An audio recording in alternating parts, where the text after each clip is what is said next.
जय Hind everyone.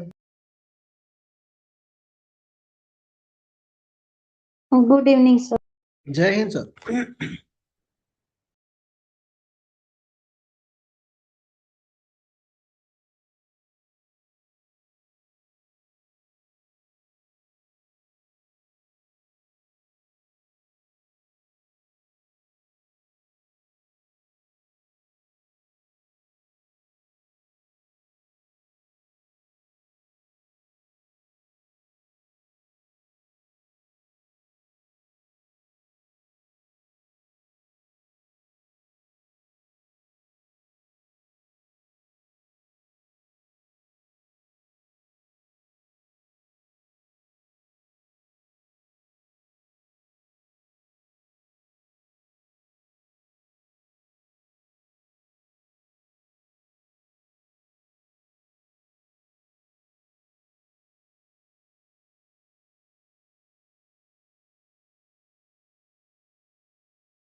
Jai Hind sir.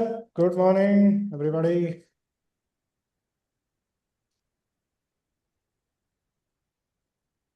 Jai Hind sir. Very very good morning to everyone. Jai Hind sir. चैन से सोना है तो जाग जाओ। Good morning sir. हाँ और क्या। Okay good morning. Good morning.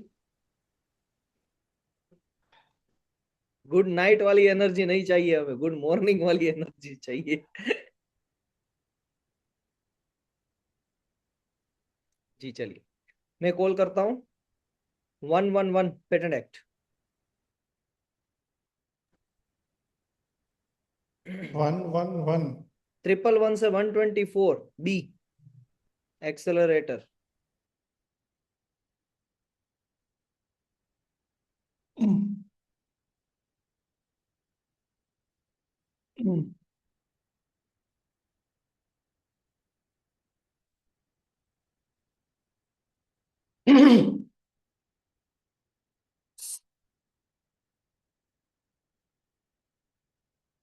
बेरेक्ट से करवाते हैं सर। क्रक्स, मगर सब क्लोजेस का हाँ हाँ, क्रक्स ही करवाएंगे या डायरेक्ट कराओ। डायरेक्ट करवाओ, बट क्रक्स जो बेरेक्ट का है वो। बेरेक्ट सभी लोग से रिक्वेस्ट है कि आप बेरेक्ट सभी लोग ओपन करके रखें, हर क्लोज को पढ़ें, और अगर कोई डाउट है तो at the end of this section आप पूछ सकते हैं। सभी लोग बेरेक्ट खोल के रखें और जो भी हम पॉइंट डिस्कस कर रहे हैं, जो हम यहाँ पर लिखने वाले हैं, वो सब वेरीफाई कीजिए आप सब लोग आज कि सर का कॉल नहीं आया क्लास के लिए। आज पड़ गया सर, सर। क्योंकि आप ज्वाइन हो चुके हैं ना सर, इसीलिए। अरे नहीं, मैं 9:30 पूरे कर देते हैं सर अदरवाइज। आज नहीं, मैं अभी अभी ज्वाइन किया हूँ। I am late by 4 minutes today. नहीं नहीं सर। अभी कर रहा हूँ सभी को। क्या बात है सर, क्या बात है। आपका सर ये चीजें बहुत सारी जो है ना, मतलब दिल को छू जाती हैं।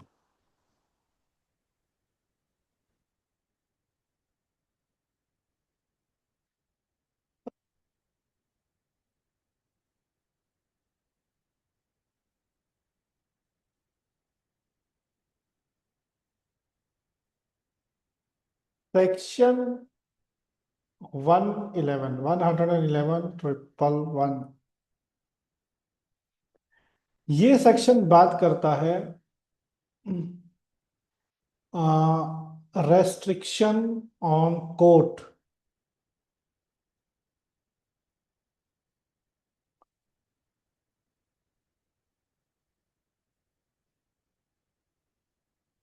To grant damages or accounts of profits, account of profit।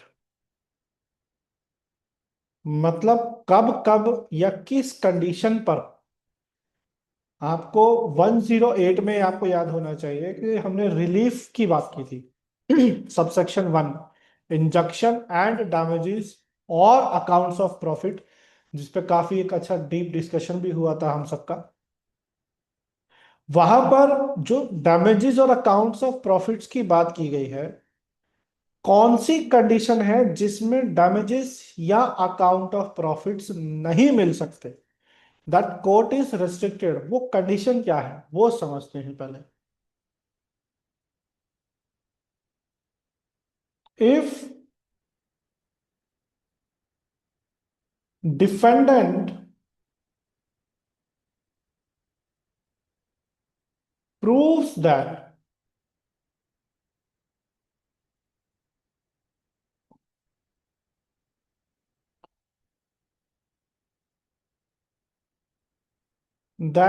there was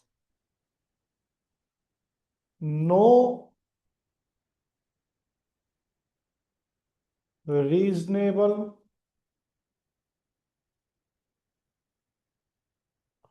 ground to believe that such patent existed। अब यहां पर देखिए, इस केस में डिफेंडेंट वही होगा जो इन्फ्रिंज कर रहा है, इन्फ्रिंजर। अगर वो ये प्रूफ कर देता है that at the time of infringement उसके पास कोई भी ऐसी वजह नहीं थी जिससे उसको ये लगे कि भाई ये जो प्रोडक्ट है या जो आर्टिकल है ये पेटेंटेड भी हो सकता है। अब यहां पर एक कंडीशन दी गई है, नोट बना के लिख सकते हैं, दैट मेंशनिंग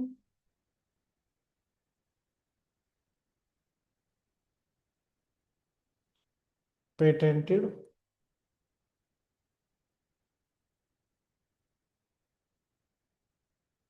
पेटेंट और एनी सच मार्क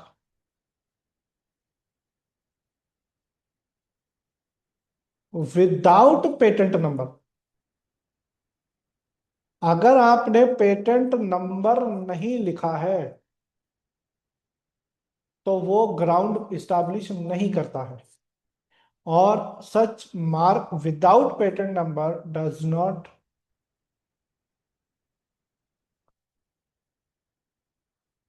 एस्टैब्लिश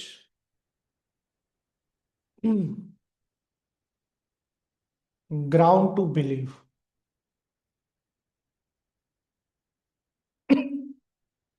अगर उस आर्टिकल पर जो पेटेंटेड आर्टिकल्स हैं, अगर उनके ऊपर पेटेंट का नंबर नहीं है तो आप ये नहीं कह सकते कि सर मैंने इस पे पेटेंट वर्ड लिखा था तो ये रीजन बनना चाहिए था कि इनको बिलीव होना चाहिए था कि भैया इसका पेटेंट है, बट ऐसा नहीं है।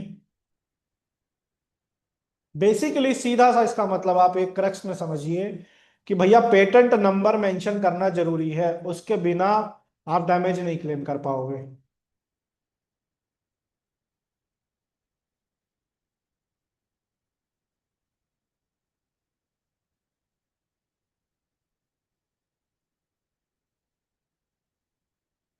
सर मुझे 1 मिनट दीजिए, आ रहा हूं मैं, कंटिन्यू 1 मिनट में आ रहा हूँ। जी। तो यहाँ पर डैमेजेस कब कब नहीं मिलेंगे। Restriction on court to grant damages on account of profits if defendant proves that there was no reasonable ground to believe that such patent is existed.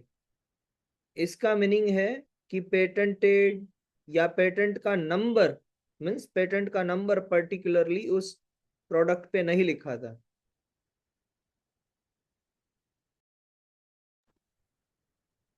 फिर दूसरी दो कंडीशंस हैं. चल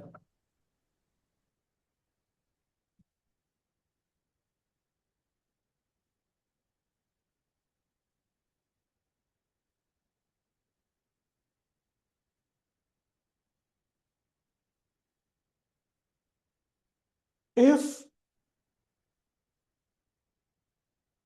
the renewal fee of patent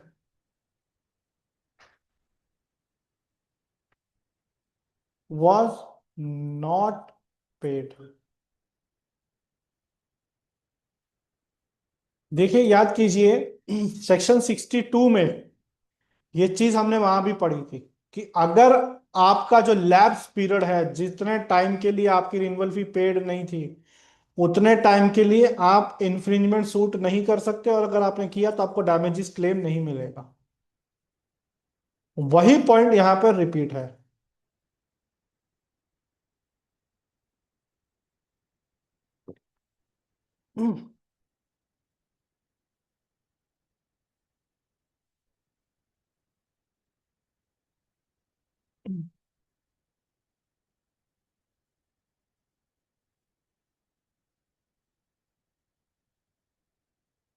after amendment,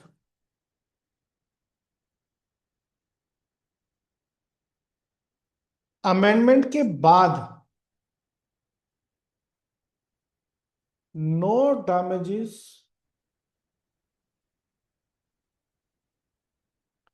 can be claimed for the matter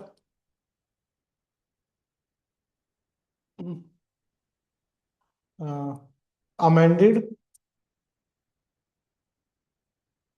before amendment.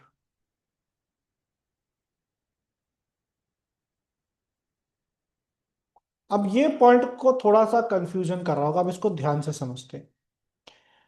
देखिए मान लीजिए एक एक 25 को मेरी कोई स्पेसिफिकेशन फाइल हुई या ग्रांट हुई, चलिए ग्रांट मान लेते हैं, ग्रांट हो गया. ग्रांट के बाद एक एक 30 को मैंने एक क्लेम को अमेंड किया, क्लेम को अमेंड किया और उसका जो स्कोप है वो रिड्यूस कर दिया.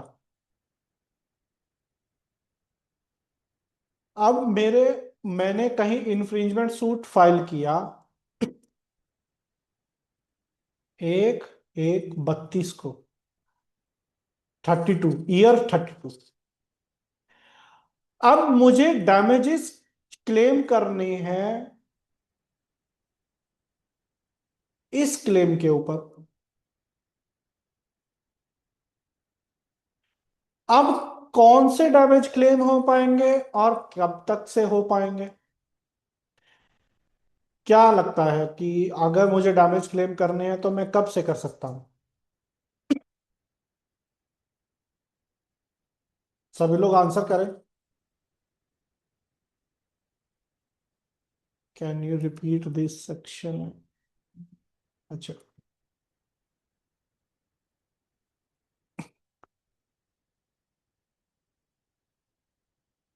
सभी लोग आंसर करें चैट बॉक्स में.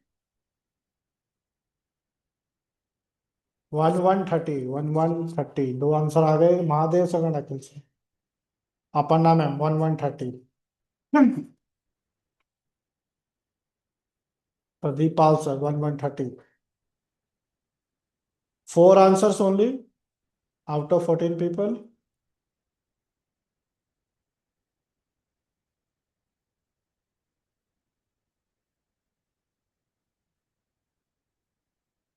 I think क्वेश्चन क्लियर नहीं हुआ या अंडरस्टैंड हुआ? जी हाँ, देखिए जिस टाइम पर ये अमेंड हुआ ना, तो अमेंड होने के बाद जो टाइमलाइन शुरू हुई, वहां से आप डैमेजेस क्लेम कर सकते हैं। इस क्लेम के रिगार्ड में जो भी डैमेज आपको क्लेम करने हैं, वो इस डेट के बाद से ही हो सकता है, इससे पहले नहीं हो सकता। तो डेट आएगी 1/1/30।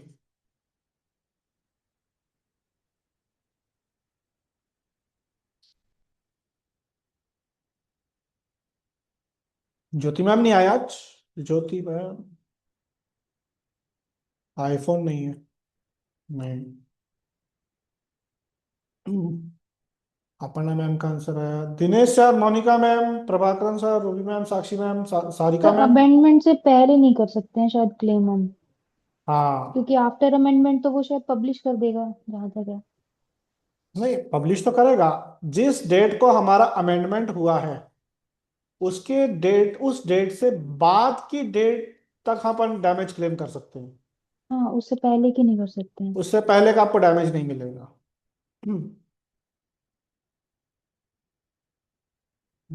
जिसको ये सिचुएशन, ये कॉन्सेप्ट क्लियर नहीं हुआ, वो थम्स अप दे या हैंड रेस करे, कुछ भी सिग्नल। संजोग सर, कदम सर। बोलिए। सर ये कॉन्सेप्ट क्लियर हुआ सर, टाइमलाइन? सर मैं खाना खा रहा था, सच बोल। चलिए चलिए, कोई बात नहीं सर। सॉरी, मैं इधर सुन रहा हूँ आप लोगों को, लेकिन मेरा है ना इस पे दे ध्यान था। अच्छा। ओके। जी प्रभाकरन सर। और एक बार ये सिचुएशन रिपीट करेंगे सर, वही समझ नहीं आया था मुझे। ठीक है, देखिए सर, मान लीजिए 1/1/25 को एक पेटेंट ग्रांट हुआ सर। हम्म। उसकी स्पेसिफिकेशन में क्लेम था, क्लेम 1। ये क्लेम 1 है, यस सर। जिसको after 5 years of grant amend किया गया,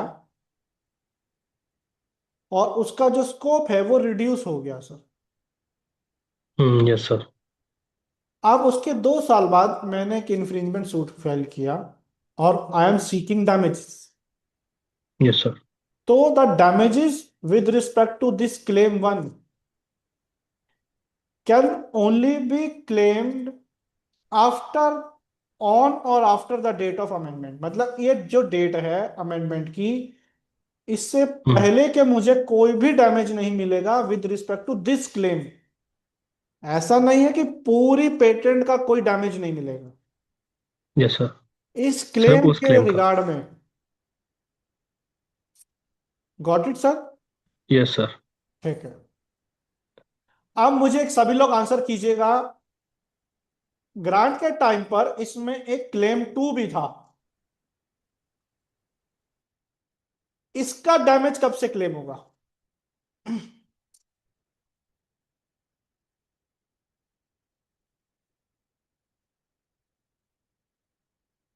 1/1/25, 1/1/25। बहुत बढ़िया सर प्रभाकरन सर, 1/1/25, क्योंकि उसमें कोई अमेंडमेंट नहीं नहीं हुआ सर। किया गया है। Yes sir.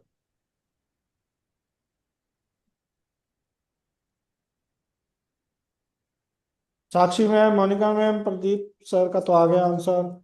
और कौन है? Ruby ma'am, Dinesh sir, Gaurav sir, Aparna ma'am. सभी लोग आंसर करिए प्लीज। जी महादेव सर। सर ये जो क्लेम 1 है ना, हम्म।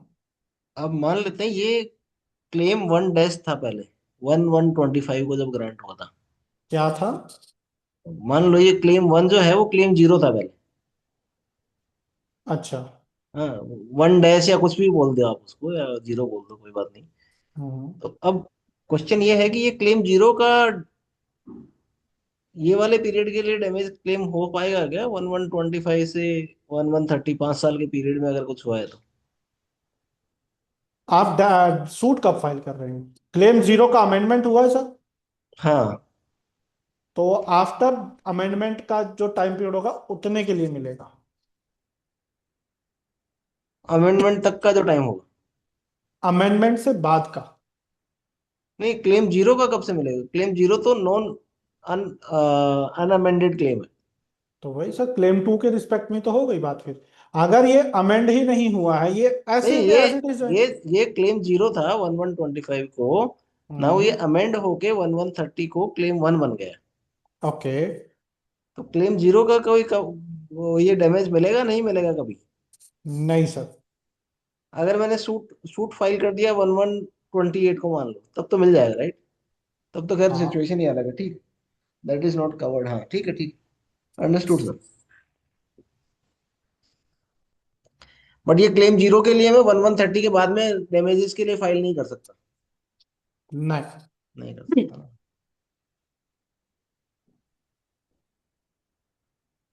क्योंकि सर जो इन्फ्रिंजमेंट देखा जाएगा ना, वो देखा जाएगा कि वो क्लेम 1 इन्फ्रिंज हो रहा है कि नहीं हो रहा है। नहीं नहीं, अंडरस्टूड सर, अंडरस्टूड। एक्चुअली मैं क्वेश्चन पूछ रहा था तो मैं अपने लिए थोड़ा सा रेस्पॉन्स भी दे रहा था। दैट नहीं इज नहीं, why. I I observe that sir, I observe that. जी। ओके। जी। हाँ, but all the despite of all these reasons, high court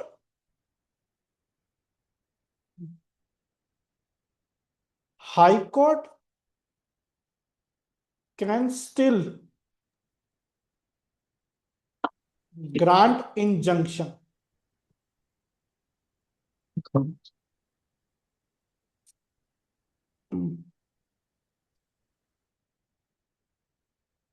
injunction तो हाई कोर्ट दे ही सकता है। उस इंजंक्शन को देने की जो पावर है हाई कोर्ट के पास, उसको ये सेक्शन रेस्ट्रिक्ट कहीं से कहीं तक नहीं कर सकता। मतलब अगर इन्फ्रिंजमेंट इस्टेब्लिश हो गया, मतलब प्रूव हो गया, तो एट द लास्ट वो ये तो बोलेगा भैया अब ये काम मत करो, इसको इंजंक्शन करो, रोक दो। बट ग्रांट देगा नहीं देगा वो 3 पॉइंट से डिसाइड होगा। जी जयवीर सर, कुछ ऐड करना चाहें? और जब भी सर हम अमेंडमेंट की बात करते हैं ना, या फिर इन्फ्रिंजमेंट सूट की बात करते हैं, तो दो डेट लिखनी बहुत जरूरी है. Which are those two dates? The first one is publication date of the application, and the second date is the date of grant, because infringement suit can be filed after the date of grant, and the damages can be claimed from the publication date. So why I am insisting right now here, जो आपने चीजें लिखी है, अगर वहां पर amendment publication के बाद में हुआ है, तब जाके वो डैमेजेस पब्लिकेशन की डेट से उस डेट तक के नहीं मिलेंगे. पब्लिकेशन की डेट से, neither from the original date. Correct? मैंने हालांकि वो एक्ट नहीं देखा है, बट ये तो इन जनरल कॉन्सेप्ट है हमारा. वो है सर, वो है। की डेट से हमारे डैमेजेस मिलते हैं, एंड ग्रांट के बाद हम इन्फ्रिंजमेंट सूट करते हैं. तो एक आपने सही सिनारियो बनाया है, बट जब भी हम इन्फ्रिंजमेंट की बात करें तो ये दोनों डेट को ध्यान में रखें. That's it sir, nothing else.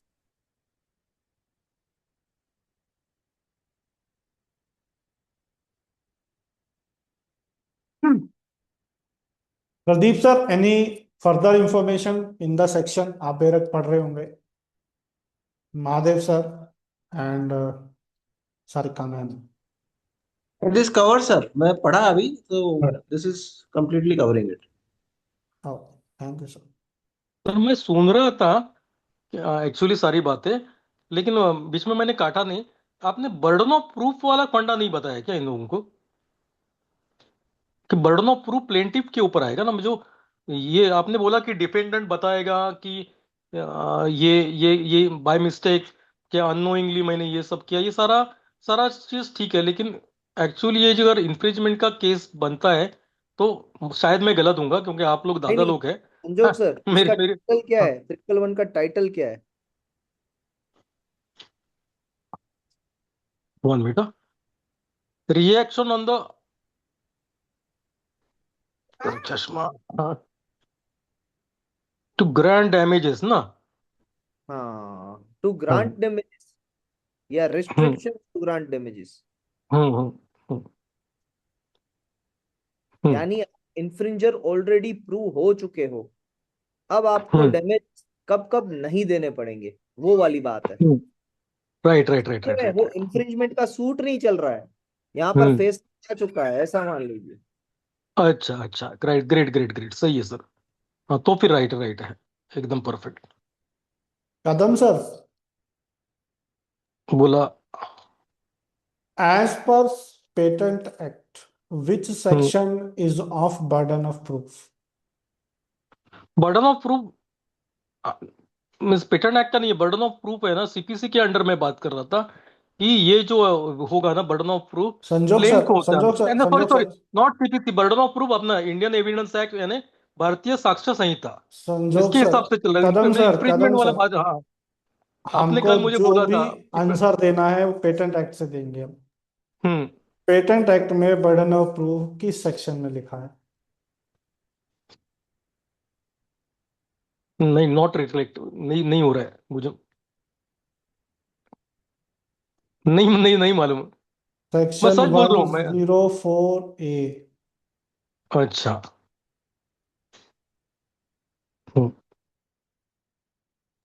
Yes sir. Sir, अगर क्वेश्चन आया पेपर में, पेपर 2 में, अभी हमने जो लास्ट नवंबर में, अभी नवंबर में जो मॉक एग्जाम किया था, उसका पहला क्वेश्चन बर्डन ऑफ प्रूफ पर था। अगर पेपर 2 में क्वेश्चन आया बर्डन ऑफ प्रूफ का, यस सर।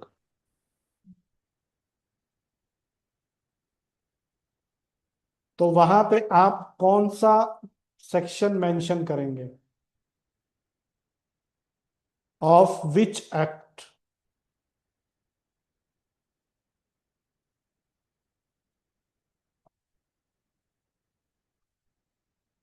बताइए।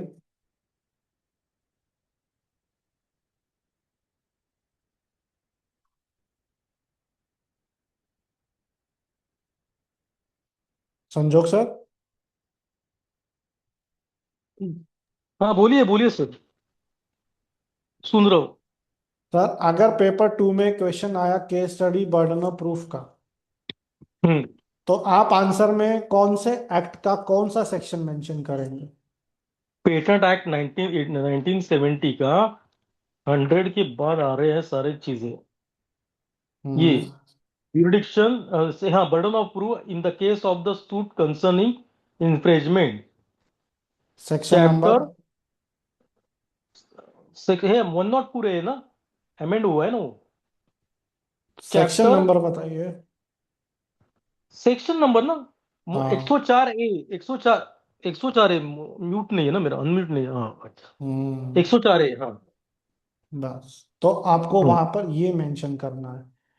हम्म, आप प्लस में भी एविडेंस एक्ट को मत लाइएगा वहां पर, नहीं नहीं नहीं नहीं नहीं एडिशनल इंफॉर्मेशन भी मत दीजिएगा सर। नहीं, yes sir yes sir yes sir, ये अच्छा हो रहा है, ये मैं क्लास ज्वाइन करके ना अच्छा कर रहा हूँ, क्योंकि ना मेरे को ज्यादा बजने की आदत है। थैंक्स थैंक्स, ये मैं ध्यान में रखूंगा, नहीं तो मैं ज्ञान देने के लिए जाऊंगा उधर और फंस जाऊंगा। Right right right, thank you sir sir. 112, section 112 आपके हाथ में डायरेक्ट है ना संजोग सर? हाँ, restriction on the power of the court to grant injunction in the certain cases, omitted है। ओमिटेड है।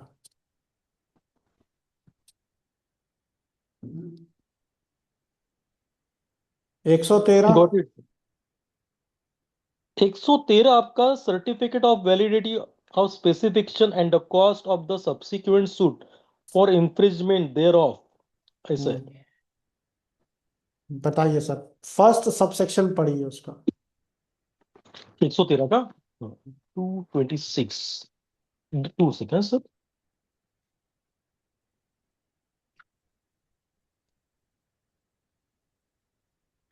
आ सर गया। सुनाई देना हाँ चाहिए। हाँ, certificate पढ़िए। of validity of the specification and the cost of subsequent suit for the infringement thereof. Subclause 1. If any proceeding before a high court for revocation of the patent under section 64 and section 104, hmm the validity of the claim of the specification is contested and that the claim is found by the High Court to be valid. The High hmm Court may clarify that the validity of that claim was contested in those proceeding was upheld. क्या मतलब हुआ sir इसका? या high court इंफ्रिजमेंट अपना ये दे सकता है, injunction दे सकता है, वैलिडिटी इंफ्रिजमेंट हो रहा है तो हाई कोर्ट के पास अथॉरिटी है। क्या दे सकता है? If any proceeding before the high court हो गया, means high court hmm picture में आ गया, for revocation of the patent, patent revocation करना है under section 64 and use and section 104, means burden of proof वाला ये हो गया। The validity of the claim of the specification is contested and the claim is found by the high court is to be valid. तो claim जो कर रहे हैं plaintiff वो वैलिड है। द हाई कोर्ट में certified that the validity of that claim was contested in those proceeding and was upheld। तो high court सोचता है कि इस जो बोल रहा है वो राइट बोल रहा है और ये अपहेल्ड करना चाहिए। तो उसको क्या देगा उसके उसमें? उसको रिवोकेशन देगा ना कि भाई उसको ये करेगा कि सर वो रिवोकेशन अगर नहीं देगा, नहीं नहीं वो ये इंफ्रिज जो कर रहा है उसको रोक लगाएगा, ये you can't do this things, तो उसको आपको वो क्या इंजंक्शन देगा? बोलते। आपको इंजंक्शन कहाँ है सर इसमें? इसमें ऑर्डर देगा ना मुझे कि ये है कि भाई इसको रोक लगाई जा सकती है, वो आप मुझे ऑर्डर एग्जीक्यूट करना है। तो इस सब बोला सेक्शन में कहाँ लिखा है सर इंजंक्शन की बात? इंजंक्शन की बात नहीं लिखी है इसमें, इस सेक्शन में। तो हाई कोर्ट इसमें क्या लिखा है डायरेक्ट सर? अथॉरिटी, मैं गलत बात कर रहा हूँ। हाई कोर्ट ऑर्डर देगा डायरेक्ट। किस चीज का ऑर्डर इंजंक्शन देगा? आइदर प्रोसीडिंग में होता है तुरंत, इधर टेम्पररी इंजंक्शन होता है या परमानेंट इंजंक्शन होता है, और वो बात ही नहीं करना है। हाई कोर्ट डायरेक्ट अपना एक जजमेंट देगा, ऑर्डर देगा कि भाई ये आपके सर ये। सर कदम सर, इस सब सेक्शन में क्या लिखा है? If any proceeding before the high court for the revocation of the patent under section 64, under section 64 के अंडर पूरा ये है अपना ये ग्राउंड्स है ऑन द वो ग्राउंड्स, और सेक्शन 104 ए अपना ये था इंजंक्शन था, 104 इंजंक्शन नहीं है, 104 अलग है कुछ। 104 दो सेकंड सर।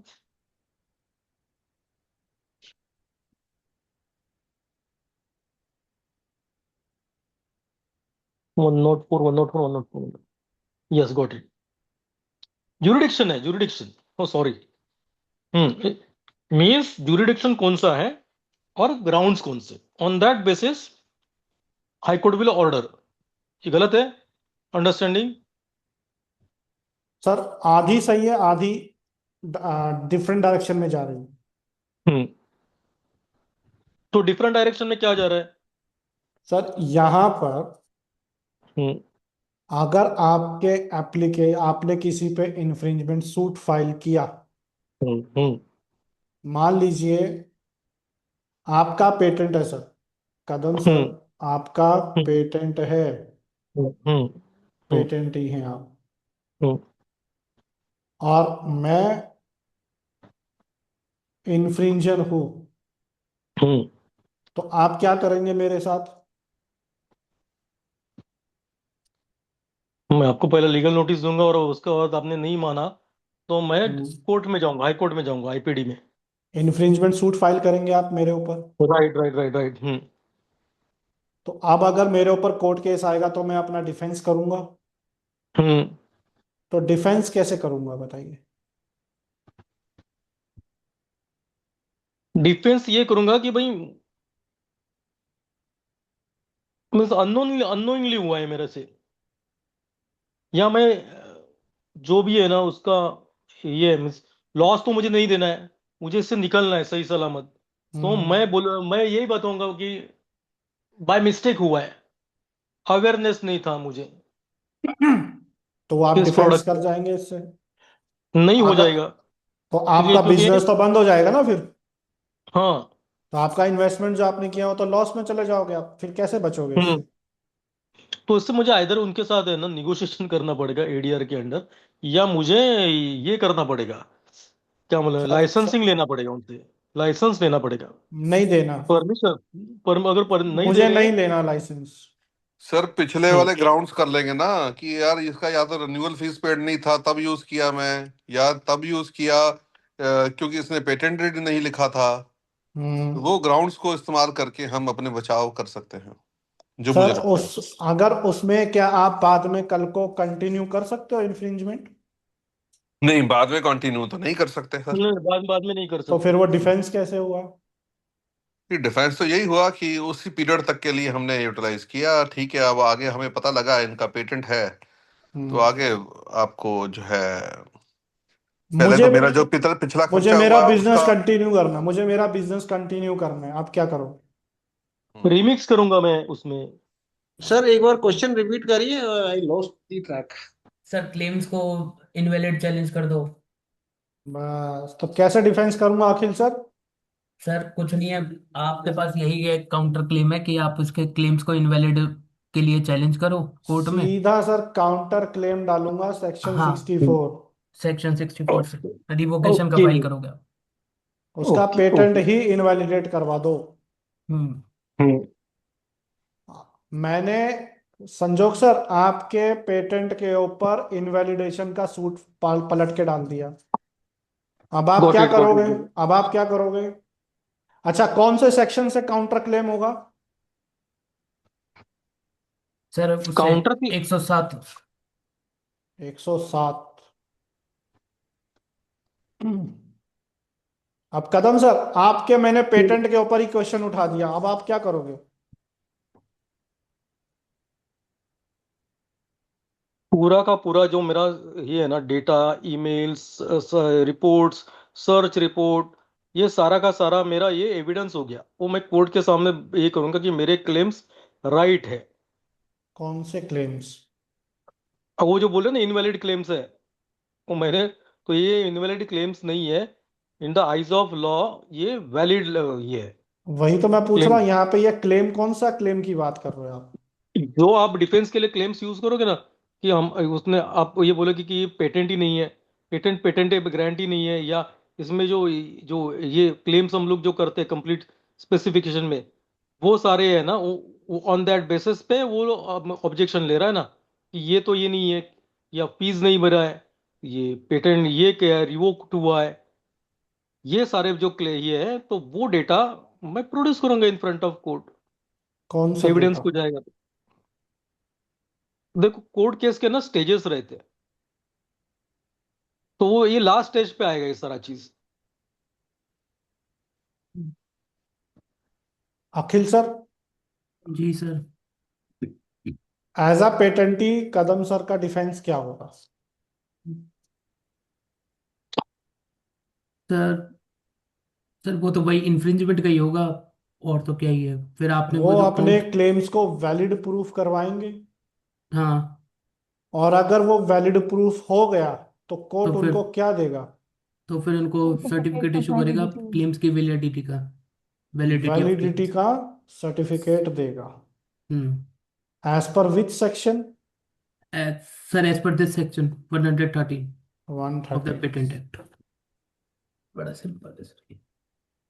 और मतलब स्पेसिफिकेशंस में जो क्लेम्स है उसकी वैलिडिटी मिल जाती है सर्टिफिकेट्स पे। और जो हम्म। नेक्स्ट सेक्शन है वो पार्शियल क्लेम्स के लिए है। मतलब वहां कुछ पर भी आते हैं वहां पर भी। थोड़ा कदम सर, यस सर। क्लियर हुआ सर ये पूरा सिनेरियो? एकदम क्लियर हो गया। आप पूरी कहानी सर एक बार रिपीट कर दीजिए, कि आप पेटेंटी हैं, मैं इन्फ्रिंजर हूँ। हम्म। पहले स्टेप से लेके वैलिडिटी सर्टिफिकेट तक के पूरे प्रोसेस को एक्सप्लेन कर हम्म। दीजिए विद सेक्शन। हम्म। कीजिए। 104 जुरिडिक्शन है, 104 अपना ये है इंजंक्शन है, और सेक्शन 64 और 104 के अंडर ये सेक्शन आ रहा है अपना, ये हम लोग बात कर रहे हैं इंफ्रिजमेंट का। इंफ्रिंजमेंट का ये है, जो ये है प्लेंटिफ और डिफेंस। प्लेंटिफ जो पेटेंट ही है वो प्लेंटिफ हो गया, और जिसने इन्फ्रिंज किया वो डिपेंडेंट हो गया। हम्म अभी डिफेंडेंट अपना साइड बचाने के लिए उसका उसका जो लॉयर है या वो बंदा है, वो पूरा का पूरा है ना पेटेंट स्टडी करके उसका उसमें से लूप होल निकाल के बचाने की, हम्म अपना को बचाने की कोशिश कर रहे हैं। ऑन दैट बेसिस पे कुछ ना कुछ तो अपना एरर के वजह से, ह्यूमन एरर के वजह से, या कुछ ना कुछ तो लूप होल्स मिलेंगे। ऑन दैट हम्म वो लूप होल्स का डिफेंस लेके वो प्लेंटिफ के ऊपर ही वो ये लगाएगा, क्लेम करेगा कि प्लेंटिफ का ही मिस्टेक है, मेरा कुछ मिस्टेक ही नहीं। तो इसके लिए मैं जो जो तो क्या मिस्टेक लाइबिलिटी प्लेंटिफ का? प्लेंटिफ का ये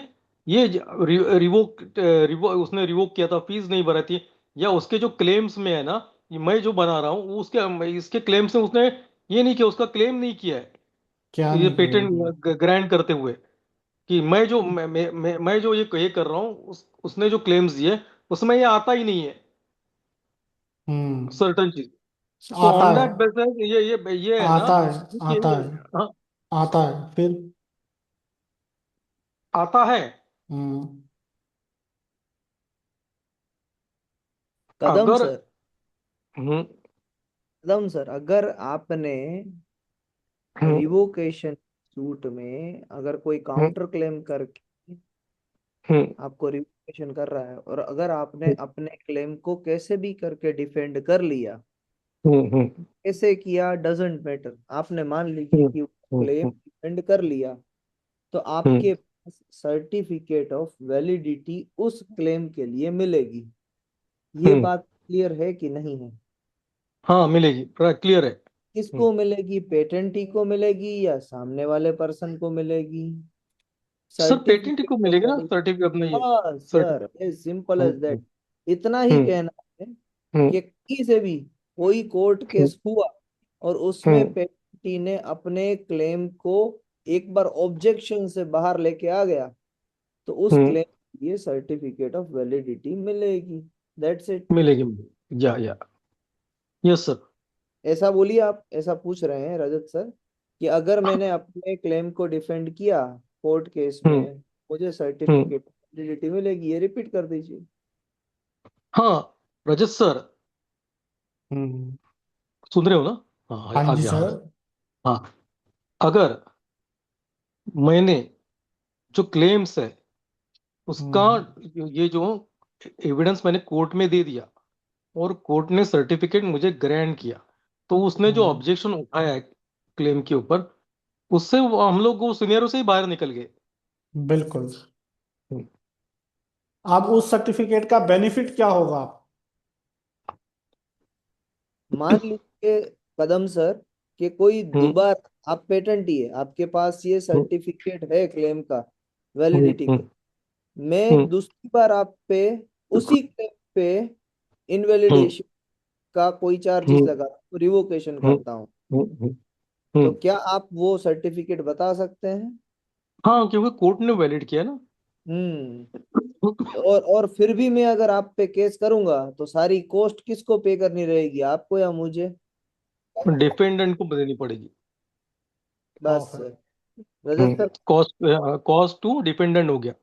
हम्म और कैसे क्या होता है मालूम है सर? अभी फिर से रजत सर मुझे डांटेंगे प्यार से, मैं बता रहा हूँ सर। आर्टिकल 141 है ना, ये क्या बोलता है? अभी मैं फिर से हटा के तुम सब लोगों को ये कर रहा हूँ, एक्सट्रीमली सॉरी टू दैट। नहीं नहीं, बताइए आर्टिकल बताइए वन सर, बताइए। हाँ, article 144 of the constitution of India ये बोलता है कि हाई कोर्ट और सुप्रीम कोर्ट के जो ये है ना डिसीजंस है ना, एक बार दिए ना, वो हम्म बाइंड होते इन फ्यूचर के केसेस। तो जिसने जो अभी डिसीजन आपका हाई कोर्ट ने दिया है ना, वो हम्म वो जो सर्टिफिकेट इशू किया है, वो आगे आने वाले केसेस सेम सिमिलर आएंगे ना, तो उसके लिए वो बाइंड होगा। आर्टिकल 141 देखो कॉन्स्टिट्यूशन ऑफ इंडिया का। ओके। क्योंकि ये सिविल वाला है ना, क्राइम में ऐसा नहीं होता है, क्योंकि ये सिविल हम्म इन्फ्रिंजमेंट है। क्राइम हम्म में सिनारियो अलग होता है, हमेशा अलग होता है, मेंस अलग होता है। इसमें ये नहीं है, ऐसा नहीं है।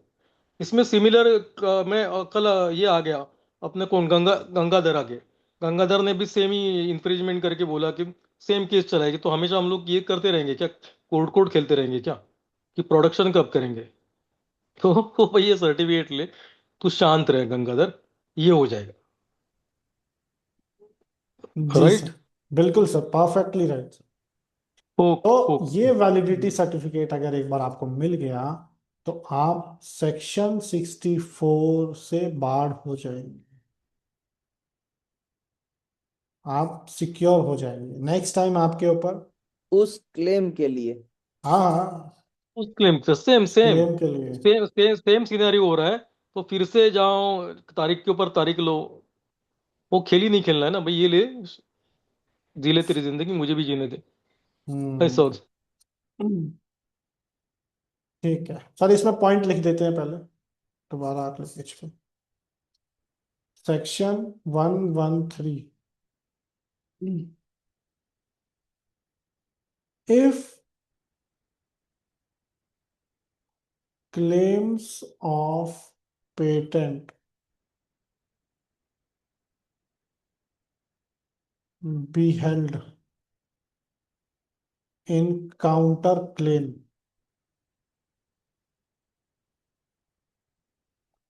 or revocation under section 64, High Court will grant validity certificate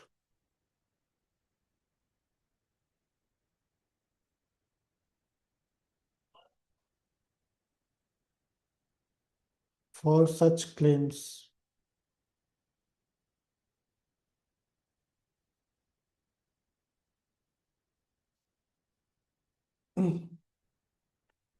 Such validity certificate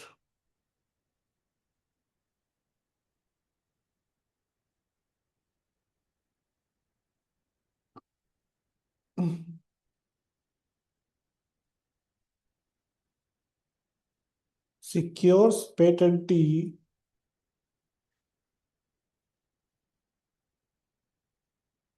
to contest any proceedings with regard to such claim, to that claim,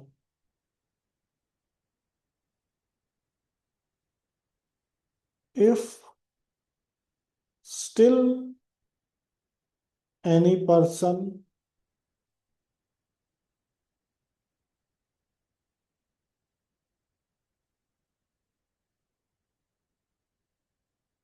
challenge validity of such claim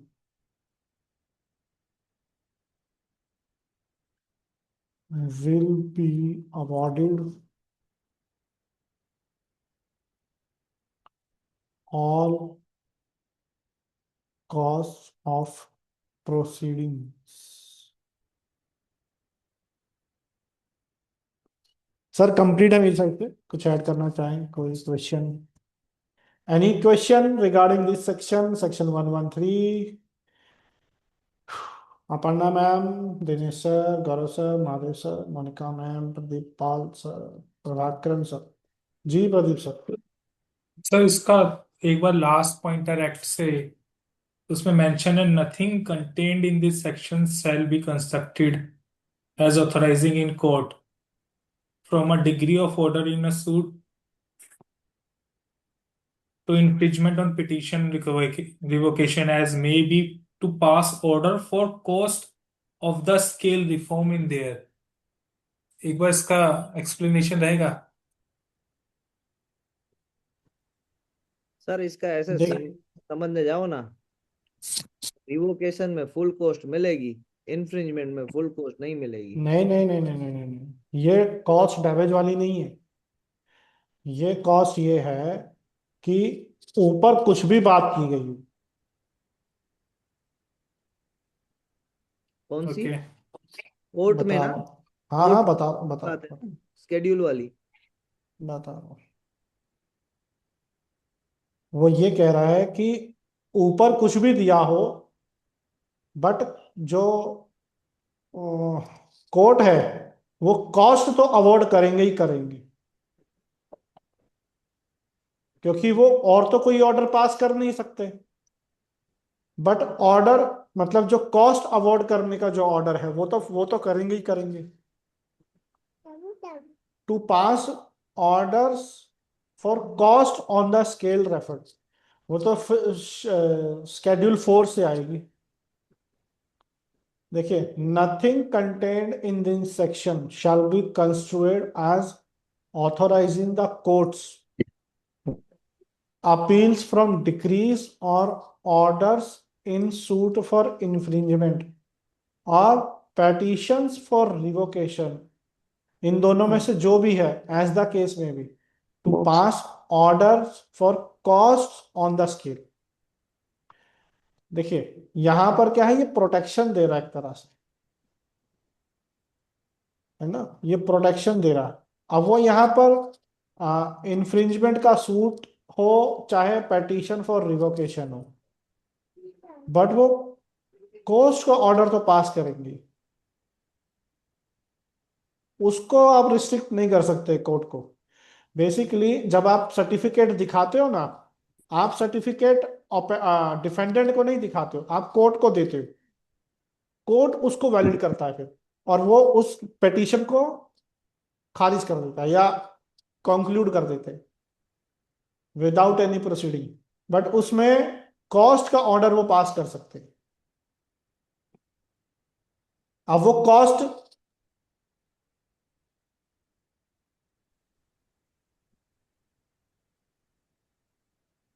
cost किसी के ऊपर भी आ सकती है। ये cost कौन सा होगा सर, ये वो जो उधर कॉस्ट आप of litigation, court fee court fees जो होती है ना, लिटिगेशन की प्रोसेस जो होती है हम्म। उसकी फीस अच्छा, होती आप है। जो वो बोल रहे थे, क्या बोलते हैं उसको, जो बेसिकली जो रेट लिस्ट या कुछ बोल रहे थे ना, वही वाला है क्या? हाँ जी, स्केल फॉर कॉस्ट हाँ, schedule. Scale of cost, okay okay. Schedule कौन सा है? मैं शेड्यूल भूल जाता हूँ उसका बार शेड्यूल बार। 4, 3 है, 4 है, 4 4, 3 तो ओमिटेड है सर। है, ओके। 5th है पेटेंट सर्टिफिकेट का। और 6th कौन सा है? किस्त आ गया ना अब ये, हाँ, क्या नाम है इसका, call for conduct of patent agent, misconduct, misconduct.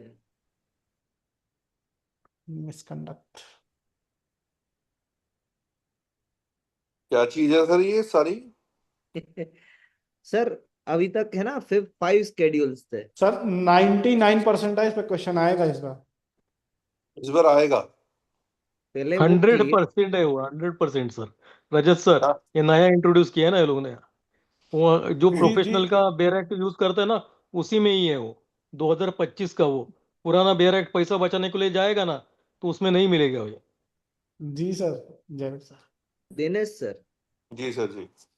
अभी तक 5 स्केड्यूल्स थे। हम्म। अभी एक 6th स्केड्यूल भी इंट्रोड्यूस हुआ है, misconduct of patent agent.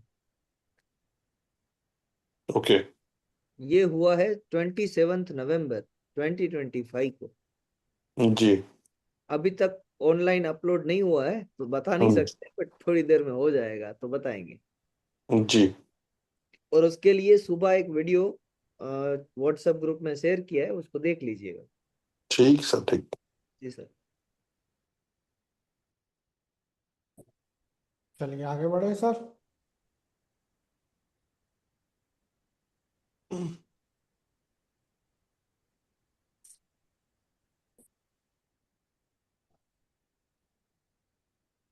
Section 114। Sir आज कहां तक जाना है? बस सिर्फ 124B।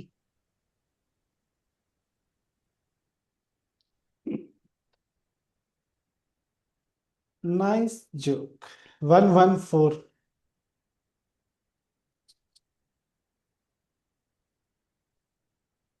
सर सही से बता दो, कुछ ऑफिस के काम करने हैं अभी भी हमें। नहीं नहीं सर, 115 तक ही जाएंगे। Relief for infringement of partially valid specifications।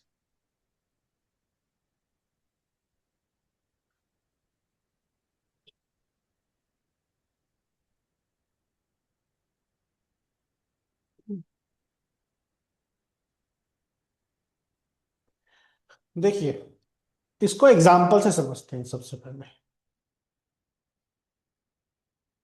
मान लीजिए आपका जो पेटेंट है उसमें 3 क्लेम है। Claim 1, claim 2, claim 3। अब जो पेटेंटी है उसने इंफ्रिंजमेंट सूट फाइल किया। अब जो इन्फ्रिंजर है उसने अपने डिफेंस में काउंटर क्लेम कर दिया बाय यूजिंग सेक्शन 64, और ये बोल दिया कि भैया इसका जो पेटेंट में जो क्लेम्स है वो वैलिड ही नहीं है। और वो पूरी प्रोसीडिंग चली और उसका जो कंक्लूजन आया वो ये आया कि क्लेम 1 जो है वो वैलिड है, क्लेम 2 जो है वो वैलिड है, और जो क्लेम 3 है वो इनवैलिड है।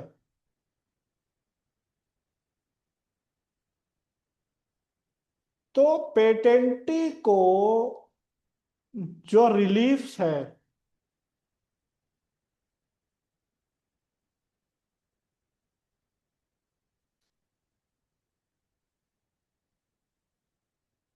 वो कौन से क्लेम्स के लिए मिलेगा, मतलब डैमेजेस है या जो भी है, उसको जो रिलीफ्स है इन इन्फ्रिंजमेंट सूट कौन कौन से क्लेम के लिए मिलेगा। मेरा आंसर ये है, क्वेश्चन ये है, सॉरी आंसर कह रहा हूं, क्वेश्चन है। तो सभी लोग आंसर चैट बॉक्स में डालें कि कौन कौन से क्लेम के लिए उसको क्लेम्स रिलीफ मिलेगा या डैमेजेस मिलेंगे। बेसिकली बात करते हैं, चलो डैमेजेस। 1 2, प्रदीप सर का answer 1 2, Monika ma'am 1 2, 12, Prabhakaran sir 12, 3 answer आए अभी तक, बाकी सब लोग, Mahadev sir 12, Kadam sir, Ruby ma'am 12, Dinesh sir, Akhil sir 12। I am looking for your answer sir. Sir थोड़ा समझा यस दो, सर, मुझे यस। समझ नहीं आया, मेरे को 2 मिनट जाना पड़ गया था।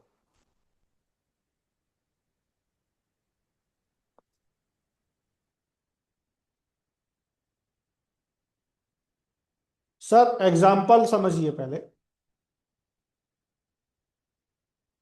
आप पेटेंटी हो, आपके पेटेंट में 3 क्लेम है sir, claim 1, claim 2, claim 3। Dinesh sir, जी जी सर। आपके पेटेंट में 3 क्लेम है सर, क्लेम 1, क्लेम 2, क्लेम 3। जी मैंने इन्फ्रिंज किया तो आप क्या करोगे? हाँ, मैं केस डालूंगा सर। ठीक है, आपने मेरे ऊपर इन्फ्रिंजमेंट सूट डाला, मैंने अपने बचाव में आपके पेटेंट की वैलिडिटी पे क्वेश्चन उठा दिया, काउंटर क्लेम कर दिया। काउंटर क्लेम कर दी। जी अब वो काउंटर क्लेम में जो प्रोसीडिंग ऑनगोइंग हुई उसमें ये कंक्लूजन आया कि आपका जो क्लेम 3 है जी। वो इनवैलिड है, ठीक है जी। बाकी दोनों वैलिड है। सही है सर। तो आपको रिलीफ कौन से क्लेम के लिए मिलेंगे? नेचुरली सर 1 और 2 के लिए।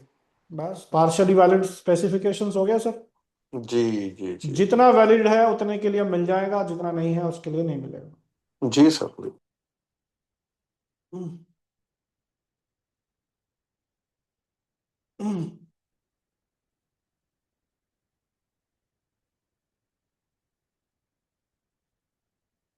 सर कुछ ऐड करना है?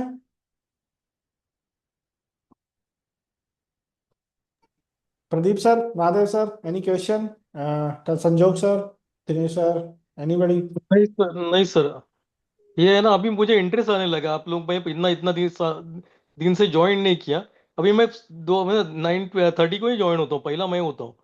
आप मस्त सिखा रहे हो। अभी आपके सारे वीडियोस है ना, मैं देख रहा हूँ डे में, स्टार्टिंग से, जो मैंने मिस किए थे। Yes, you are a great teacher. Sir जाग के सुन रहे हो कि सो के? मैं जाग के सुन रहा हूँ, सो के नहीं सुन रहा।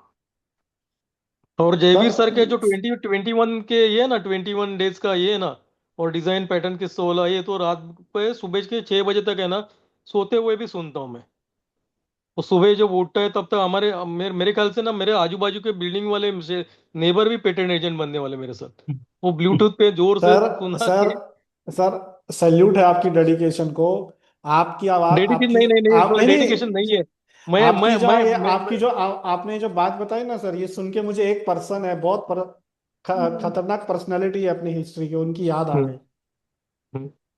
मैं इसलिए बोल के सबकॉन्शियस माइंड में भी है ना, सोते हुए भी है ना, सुनने दो जयवीर हाँ सर को। इसीलिए सर, हाँ, इसीलिए मुझे अभिमन्यु की याद आ गई महाभारत के, हम्म, जिसने हम्म। चक्रव्यूह सीखा तो था। उससे उससे फर्क पड़ेगा ना। मैंने देखो, मैंने अटेंड नहीं किया, मेरे कुछ ऑब्स्टेकल्स इतने आए ना कि थोड़ा मेरा ये कॉन्फिडेंस भी गया। अरे सब लोग आगे बढ़ गए, मैं पीछे रह गया, अरे मैं ये क्या करूंगा। और आप मुझे क्वेश्चन पूछने लगेंगे तो अरे मेरे को कुछ नहीं आएगा तो मजाक बन जाऊंगा। ये सारे थॉट, ये साइकोलॉजिकली थॉट प्रोसेस आ गए। नहीं तो सर मैं सर बोला अभी सर सर जो सर हो जाएगा लेकिन सर रजत सर, जी sir.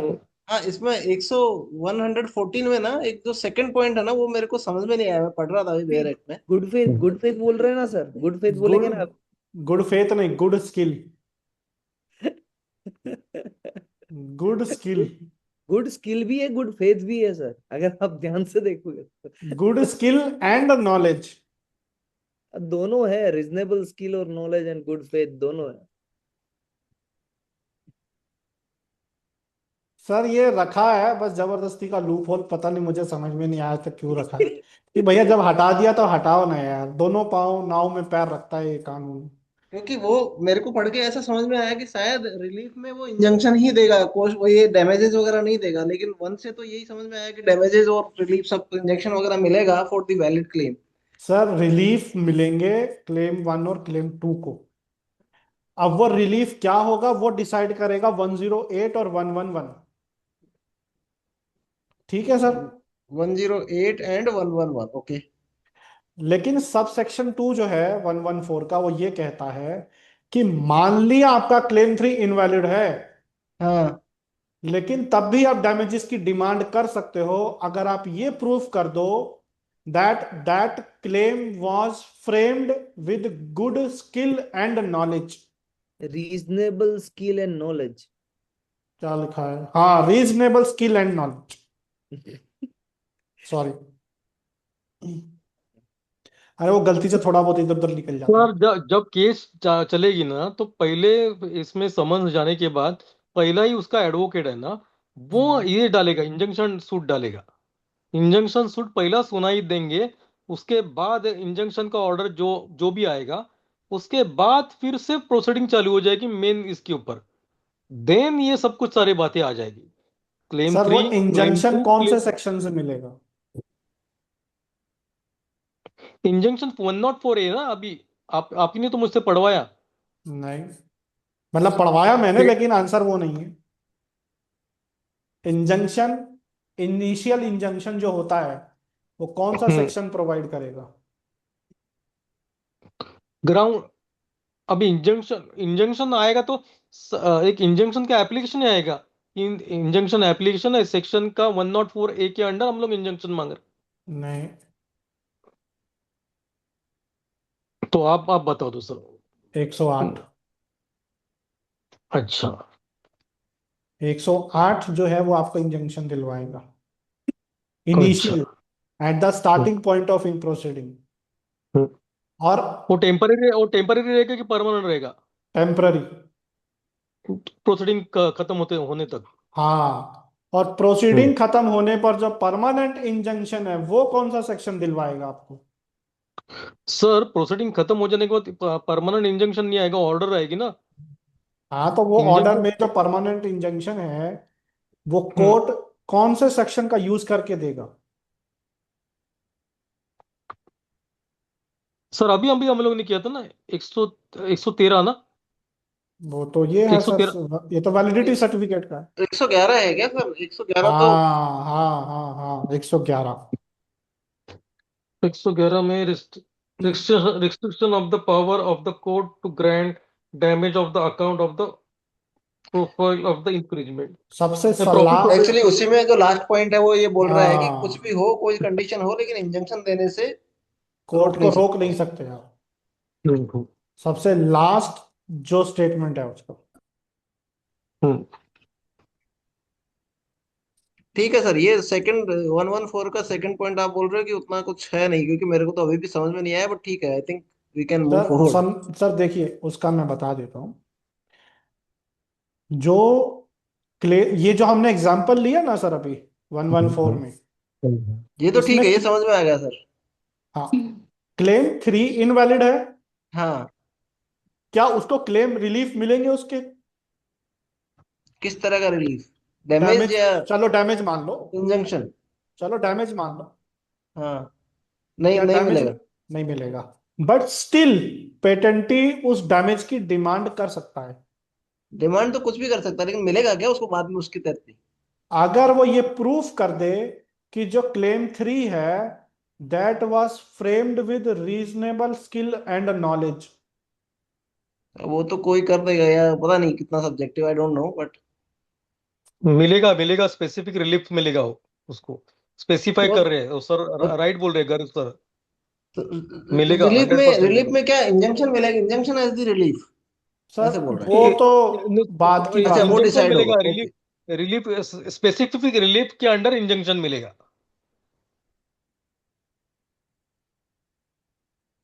Sir right. Mahadev sir, Sanjuk sir, injection तो मिलेगा ही, इंजेक्शन तो नहीं, मिलेगा ठीक है। ही मिलेगा, दवाई भी मिलेगी, डैमेजेस भी मिल सकते हैं मिल अगर सकते हैं। और सब क्लोज टू सेटिस्फाइड हुआ तो। इंजेक्शन बस तो मिलेगा ही मिलेगा, यानी आपको बुखार हुआ है तो इंजेक्शन तो देना ही देना है, बट अगर साथ में दवाई देनी है यानी कि डोजेस देनी है, तो उसके लिए 114 सब क्लोज टू सेटिस्फाइड होना बहुत जरूरी है। और 114 हम्म। क्लोज टू बात करता है कि जो आपका थर्ड क्लेम है, जो आपका इनवैलिड हो चुका है, जिसकी वैलिडिटी खत्म हो चुकी है, वो या तो आपने गुड फेथ में इनवैलिड किया है, कुछ ऐसा लिख दिया है कि भाई जो जिसका बहुत छोटा सा मीनिंग गलत होता है बट उसकी वजह से गलत हुआ है, मीन्स आपका इंटेंशन गलत नहीं था, गुड फेथ में वो गलत हो गया है। दूसरा है रीजनेबल स्किल एंड नॉलेज, कि आपने वो जो क्लेम बनाया था वो सही तरीके से बनाया था, बट फिर भी वो इनवैलिड हो गया है। तो ये दो चीजें देखी जाती है। अब इसमें डिबेट नहीं करते हैं, जितना डिबेट करेंगे क्योंकि ये टर्म्स उतने आइडेंटिफाई नहीं होंगे। इतना याद रखिए कि थर्ड क्लेम जो इनवैलिड हो गया है, या तो वो गुड फेथ में इनवैलिड हुआ है, या फिर वो रीजनेबल स्किल एंड नॉलेज के बेसिस पे इनवैलिड हुआ है, तो आपको डैमेजेस भी मिलेंगे। तो फिर उसको ऐसा ही माना जाएगा कि चलो ठीक है, ये क्लेम लिखा तो सही था बट इनवैलिड हो गया, कोई जानबूझ के नहीं किया है। जो पेटेंट है उसने जानबूझ के क्लेम 3 को ऐसा नहीं किया है कि पहले उसको पता था कि भाई ये क्लेम 3 ऑलरेडी अवेलेबल है कहीं पर और उसने लिख दिया हो, वैसा नहीं किया है। ये तो ऐसा वही वाली बात, वही। चलो ठीक है सर, इसको ना ज्यादा खींचेंगे तो शायद वो आउट ऑफ प्रोपोर्शन डिस्कशन होएगा। ठीक है, ठीक है, अंडरस्टूड। सर इसीलिए मैंने ना, वो रजत सर ने बोला मुझे कि सर कुछ बोलना है, मुझे बोलना तो था मैंने बोला मैं नहीं। समझ गया था, मैं अच्छा। समझ गया था। सर महादेव सर, कुछ हाँ, पोर्शन ऐसे हैं जिनको अंडरस्टैंड या एक्सप्लोर करने की बजाय उस कीवर्ड को मेमोराइज कर लो। नहीं, ठीक है, ठीक है, ठीक है, understood. Reasonable skill and knowledge, और अगर गुड, ये कहीं आ गया विद गुड फेथ, नहीं नहीं, गुड फेथ अलग है और ये रीजनेबल स्किल एंड नॉलेज अलग है।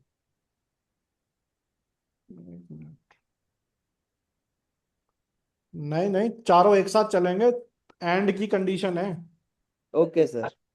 Good faith with reasonable skill and knowledge, है ना सर? अगर ये वर्ड कहीं आ गया तो इनवैलिड क्लेम पर भी डैमेजेस मिल जाएंगे, आपको रिलीफ मिलेगा। ये तो ये मेमोराइज कर लेते हैं बस।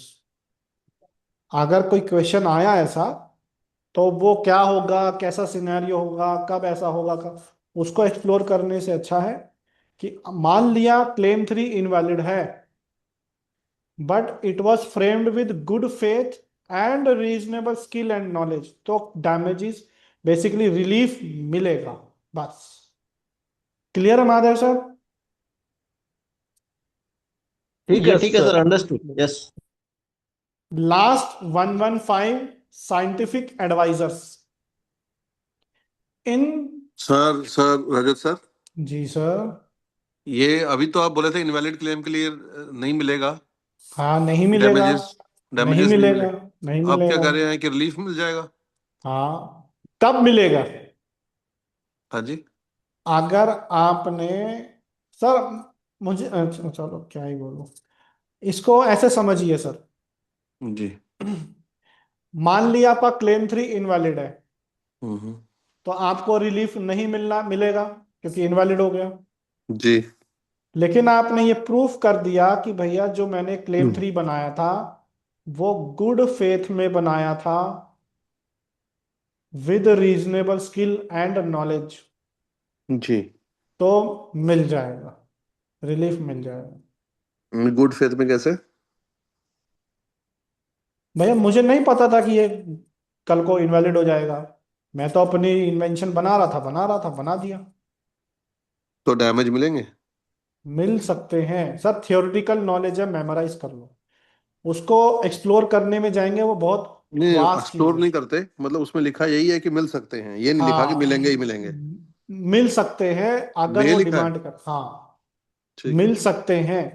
सर कोर्ट की पावर है इसमें। कोर्ट की को, पावर है इसमें, वो डिसाइड हम्म, करेगा। वो सही है डिसाइड सर। करेगी इसमें, कोर्ट तो डिस्क्रिप्शन लिखा होगा। हाँ, तो कल को अगर क्वेश्चन में ये वर्डिंग आई हम्म। ना सर कि good faith reasonable skill knowledge, तो हमको कहना है हाँ भैया इनवैलिड है तब भी मिल जाए। सही है हमें सर। ये बस इतना याद रखना है, डन। ठीक है। और ये सेम पॉइंट आता है सेक्शन 111 के अमेंडमेंट वाले क्लॉज में भी, हम्म। हम्म कि मान लिया आपका क्लेम अमेंड हो गया, बट बिफोर अमेंडमेंट मैंने जब क्लेम बनाया था तो वो क्लेम मैंने with good faith and reasonable skill and knowledge से बनाया था। मान लिया बाद में अमेंड हो गया, बट मुझे डैमेज उसका रिलीफ चाहिए, तो कोर्ट दे सकता है बिफोर अमेंडमेंट भी। ये पॉइंट्स आपको क्लियर हुआ तो प्लीज थम्स अप दीजिएगा, और जिसको क्लियर नहीं हुआ वो हैंड रेस कीजिए।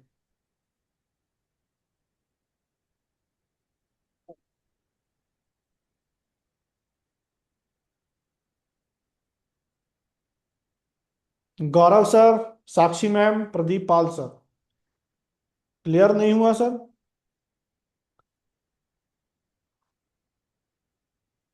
साक्षी मैम एंड थोड़ा सा डाउट हो रहा है सर कि अगर क्लेम 1 और क्लेम 2 वैलिड है हाँ हाँ, और क्लेम 3 नहीं वैलिड है तो उसको इन्फ्रिंजमेंट क्लेम 3 का नहीं देना पड़ेगा, है ना? रिलीफ नहीं देने पड़ेंगे, हाँ ठीक है। जी मान लीजिए आपका क्लेम 3 है वो इनवैलिड प्रूफ हो गया, जी सर।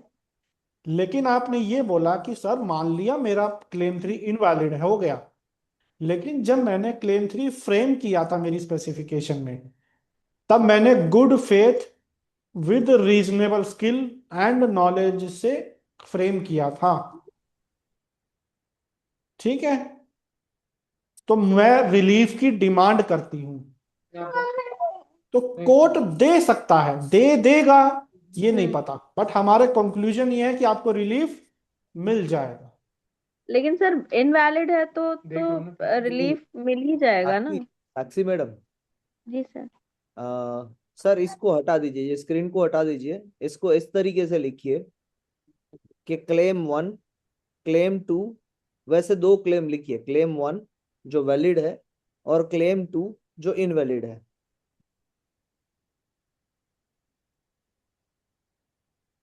जो वैलिड है और क्लेम 2 जो इनवैलिड है।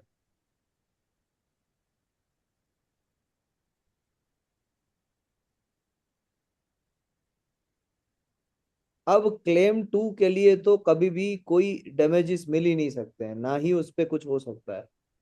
बट यहाँ पर डाउटफुल केस क्या है पता है, कि क्लेम 2 इनवैलिड है, इसीलिए शक के दायरे में आ रहा है क्लेम 1 कि वो भी शायद इनवैलिड हो सकता है।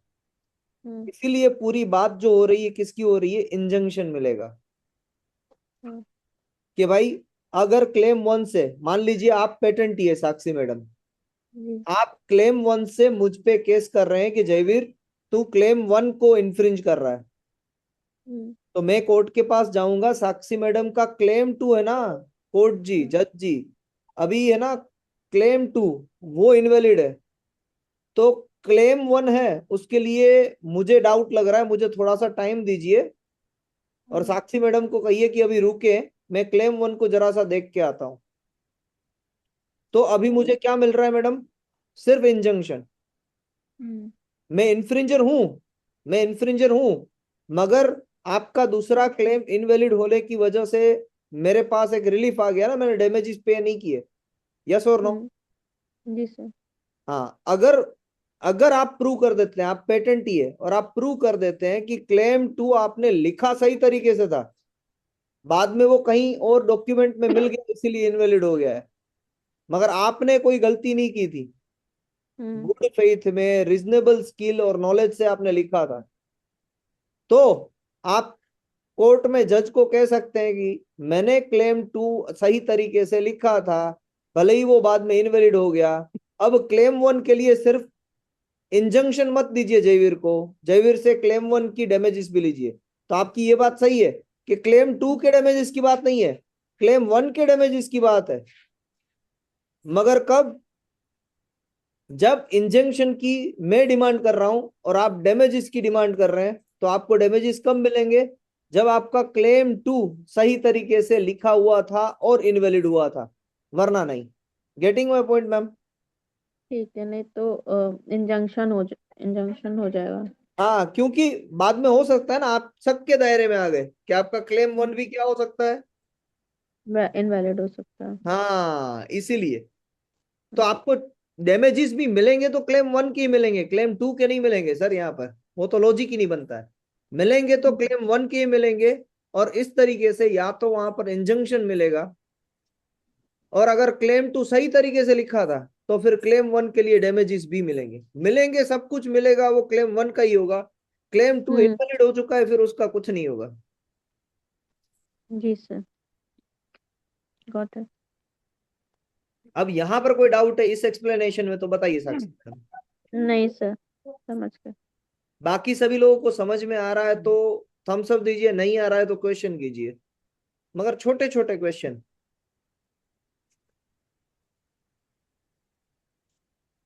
मुझे खुश करने के लिए थम्स अप दिया, ये सही में समझ में आ रहा है इसीलिए थम्स अप दिया। नहीं नहीं सर, सचमुच समझ में आया जो वे से आप समझा रहे हैं ना दोनों, एकदम एक से ही है, बच्चा भी समझ जाएगा इसे। तो बताइए सर क्या बात है? सर मैंने एक डाला है, मतलब चैट सिंपल कोई जीपीटी से। डाला है क्या? हाँ, चैट चैट जीपीटी से? जीपीटी। चैट जीपीटी हम्म क्या कहता है? मतलब इसी को कॉपी कॉपी पेस्ट करके अरे मैंने उसको पूछा। बोलो ना यार, कुछ कम बना के दे, ये बड़ा बड़ा तो हम भी बना रहे हैं। नहीं सर, बट इसका भी सही है, मतलब इसने बड़ा अच्छा समझाया कि लाइक क्लेम 7 जो है उसका, वो ये क्लेम कर रहा है कि वो इनवैलिड हो गया जस्ट बिकॉज ऑफ नोवेल्टी, और क्लेम 3 इसका इन्फ्रिंज्ड हो गया। तो एक मतलब ठीक मिनट है सर, सर। क्लेम एक सभी लोग है ना चैट बॉक्स में अखिल सर की चैट को पढ़िए। हाँ अखिल सर क्या कह रहे थे? सर, ओमेगा बायोटेक के 10 क्लेम्स थे, जिसमें क्लेम 7 था कि लेट से कि वो काफ़ी ब्रॉड था, और उसमें नोवेल्टी भी मतलब लैक्ड ऑफ नोवेल्टी थी। हाउएवर जो क्लेम 3 था वो वैलिड है, बट वो उसको क्लियरली इन्फ्रिंज किया सिग्मा फार्मा ने। तो क्लेम अब इस वैलिड है हम्म और तो वो अब इन्फ्रिंज हुआ। हाँ हाँ, तो अब ओमेगा बायोटेक ने एक पेटेंट इन्फ्रिंजमेंट सूट फाइल किया ऑन क्लेम हाँ 3। ठीक है। हाँ अब जो वो अब जब कोर्ट ने इससे पूछा कि ये क्लेम 7 का क्या है, तो उसने ये ड्राफ्ट किया रीजनेबली कि लाइक हाँ, वो सही रीजनेबल स्किल से दिया था, ऐसा है कि भाई क्लेम हाँ से उसने लिखा तो सही था मगर हाँ, इन्वेस्ट हो गया। कि उसकी मतलब साइंटिफिक जो रिसर्च वगैरह थी उसके बेसिस पे उसने वो क्लेम 7 डाला, और उसका कोई इंटेंशन, मतलब ही does not have the bad intention to conclusion किस मिसलीड। में मिला? क्लेम 7 का डैमेजेस मिला या नहीं? नहीं नहीं, 3 का मिलेगा। Claim hello. 3 का ही मिला इसमें, क्योंकि इसमें हाँ इसने ना कंडीशन चेंज कर दी। इसमें इसने क्या किया कि इसको चांस मिला ओमेगा को कि आप अपना ये जो क्लेम 7 है रिमूव कर दो, बट इसने शायद उसने रिमूव नहीं किया अमेंडमेंट में भी। तो तब जाके इसको वो जो लीगल कॉस्ट है इसका रिड्यूस हो गया। अगर ये मतलब उसको अमेंड कर देता या फिर ये स्कोप को नैरो डाउन कर देता तो मिल जाता। सर यहाँ पर पता है जो केस बनेगा वो बेस्ट किसका बनेगा? हम्म पोटेंशियल इन्फ्रिंजमेंट। हाँ है, पोटेंशियल इन्फ्रिंजमेंट वही था ना कि मेरा क्लेम। एप्लीकेशन है क्या? अरे तो ग्रांट होने के बाद भी तो रहता है।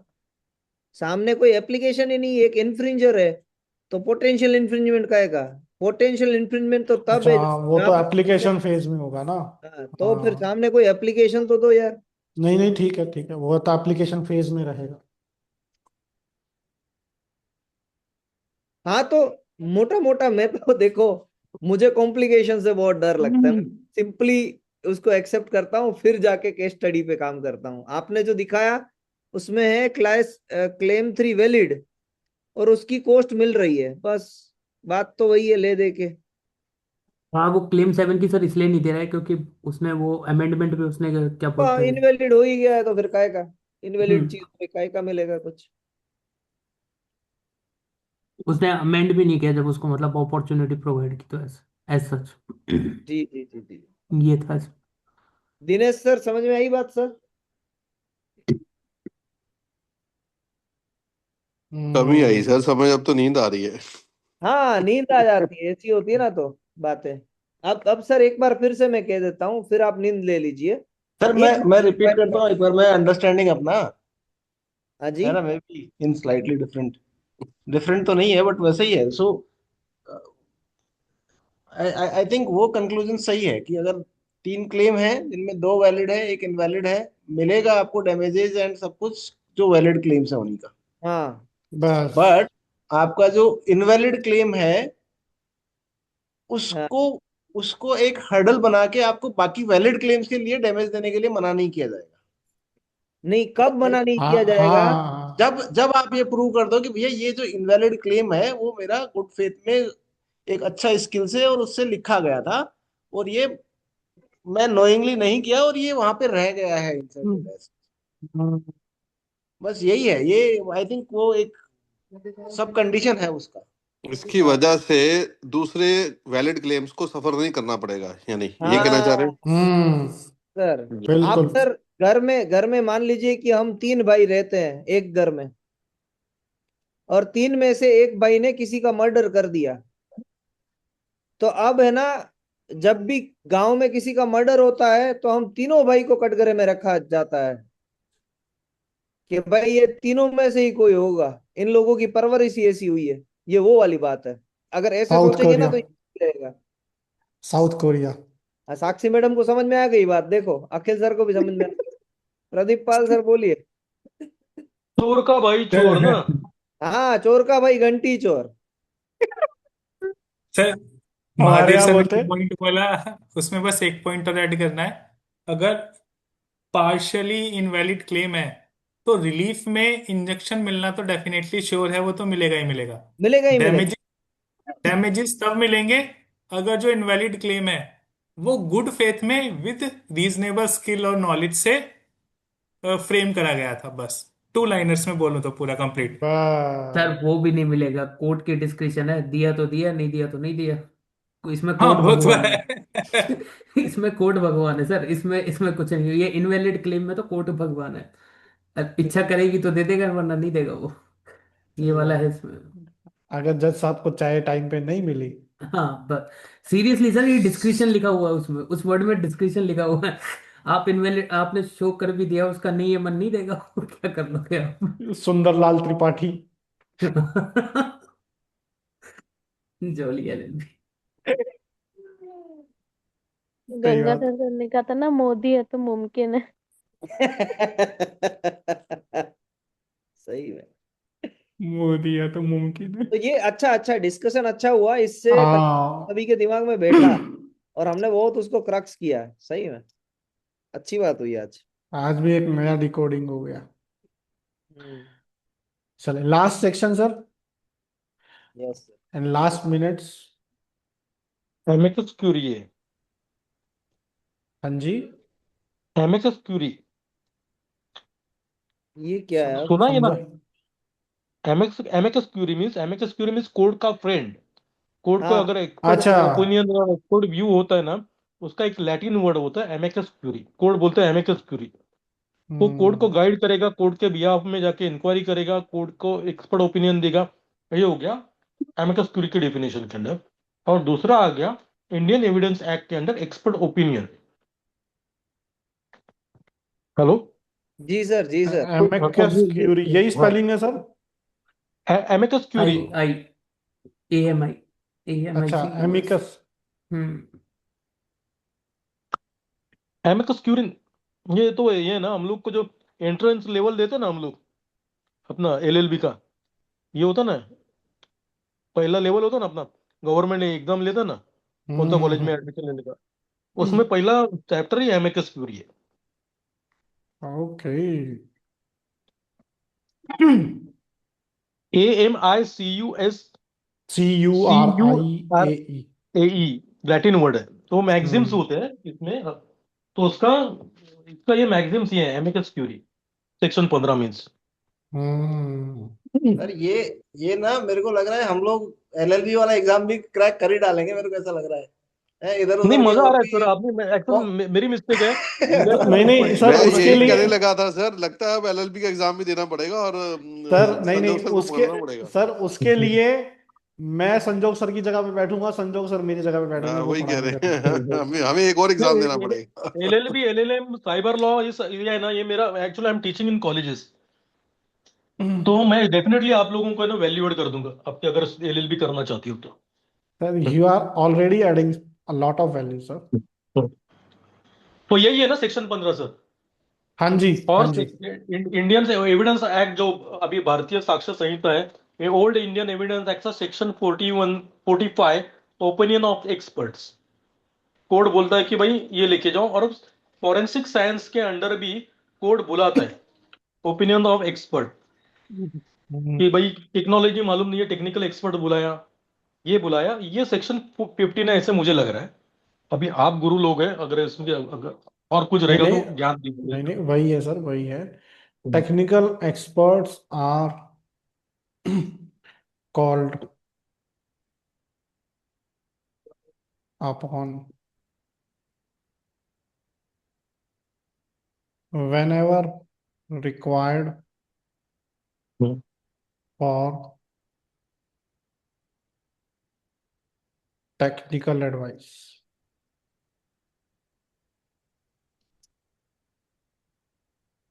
और जो इनकी साइंटिफिक एडवाइजर्स की जो डिटेल होती है, it is maintained by the controller. Controller उसको मेंटेन करते हैं, साइंटिफिक एडवाइजर्स का जो लिस्ट। रजिस्टर होता है।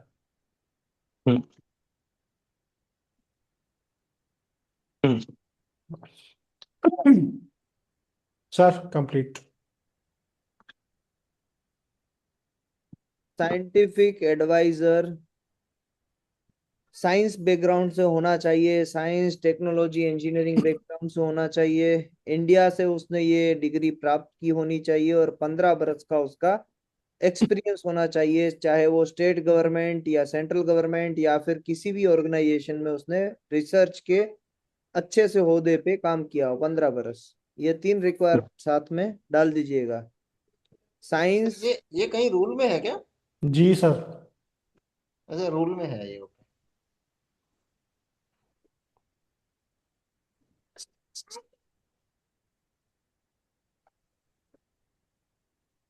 रूल 103 लिख दिया 103। फिल सर ने।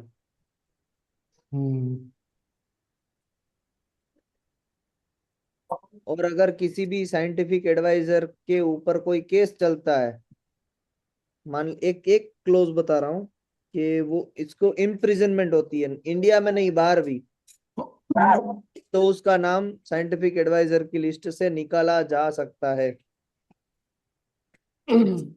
सर इशू और इंटीग्रिटी का रहेगा तो निकालेंगे ना।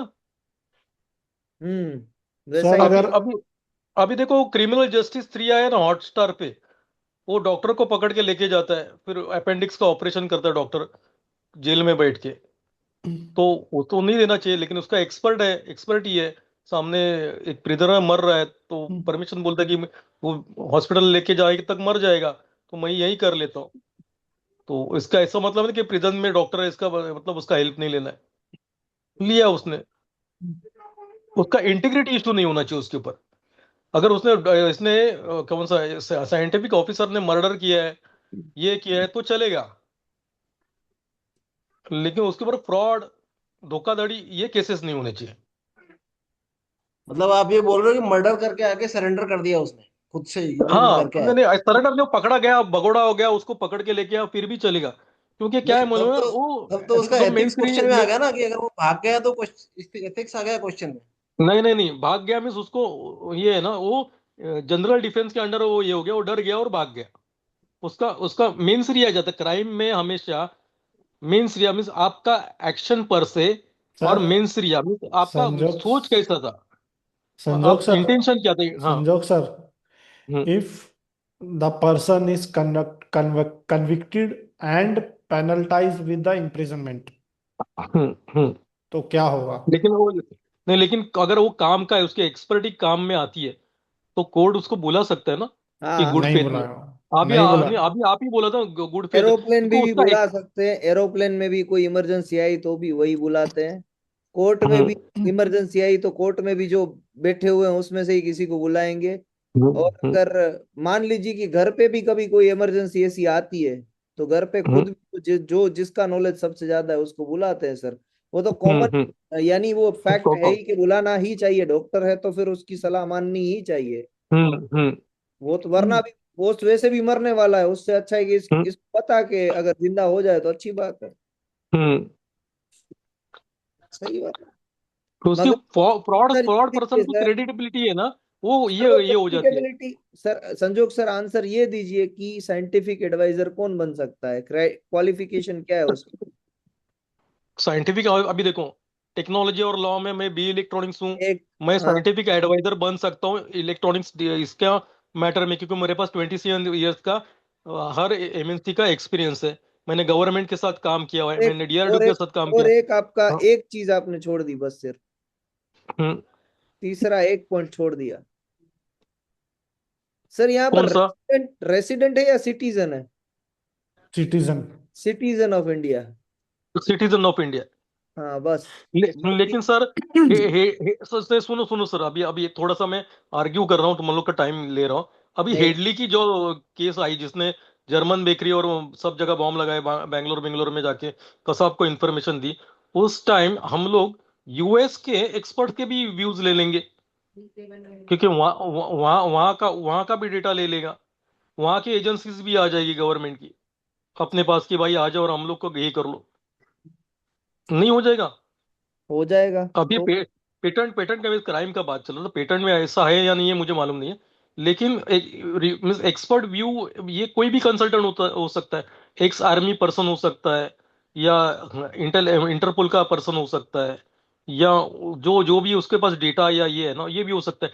अब ये बात टेक्नोलॉजी की है, तो इजराइल वाला पर्सन भी है जो उसके पास वो ज्ञान है, वो कोर्ट में आके बता सकता है कि भाई आ जाओ। नहीं हो सकता है? हो सकता है।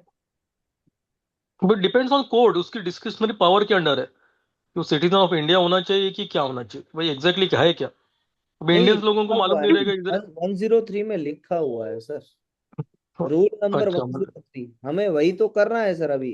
हाँ संजोग, हाँ हाँ, right right right, patent act के अंडर करना, राइट राइट राइट। पार्टिसिपेट कर रहे हैं, देखिए आप हम्म अगर सेशन में पार्टिसिपेट कर रहे हैं तो हम्म अगर आप वो एक्ट को साथ में लेके बैठेंगे, चाहे वो डिजिटल फॉर्मेट में हो या हार्ड में हो आपके पास, it will help you a lot. या यस यस यस, जी महादेव जी। डेफिनेटली।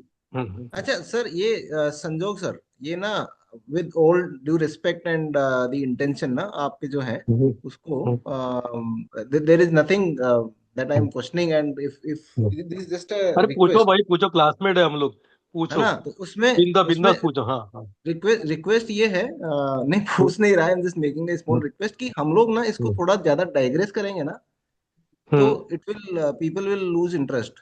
मेरा भी वो हाँ बीच में राइट हो राइट। गया था कि हम लोग हाँ, बहुत ही अलग डायरेक्शन में शायद चले गए थे। हम्म।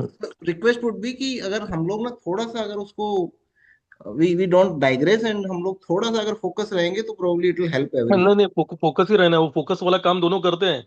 ये अपने दोनों है ना, गुरुजी हाँ, जयवीर नहीं सर नहीं, और फिर भी आई हाँ थिंक ये हाँ। ये ये फिर भी प्रोबब्ली। हाँ, फिर भी मैं एक्चुअली क्या हो जाता है, मैं प्रैक्टिकली रिलेट करने को जाता हूँ, मुझे नहीं करना है एग्जाम पॉइंट ऑफ व्यू, मुझे ये करना है। अपने अपने को अभी एग्जाम लास्ट मोमेंट चल रहा है, तो एग्जाम पॉइंट ऑफ व्यू अपने को क्लियर कैसे होना है, वो उसके बारे में सोचना हाँ, बट अदरवाइज है। All valid points, but I hmm. Probably forum शायद हमें कुछ डिफरेंट चूज करना पड़ेगा उसके लिए।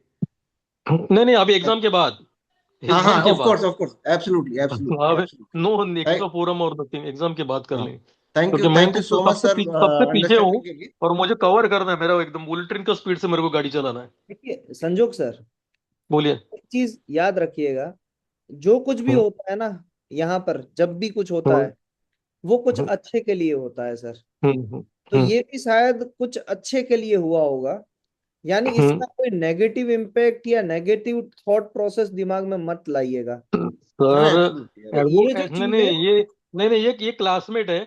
सब लोगों का टाइम और सब लोगों का ये भी इम्पोर्टेंट है। वो और वही लास्ट बात मोमेंट है। का अपना बैटिंग अपना लास्ट मोमेंट के ओवर में 100 रन निकलने हैं अपने को। मगर वो सर, लास्ट वहां मगर वो टुकु टुकु कहीं नहीं पर खेलना भी है। आपके आपके दिमाग में कहीं पर भी ऐसा ना लगे कि आपने सभी का टाइम कंज्यूम किया है।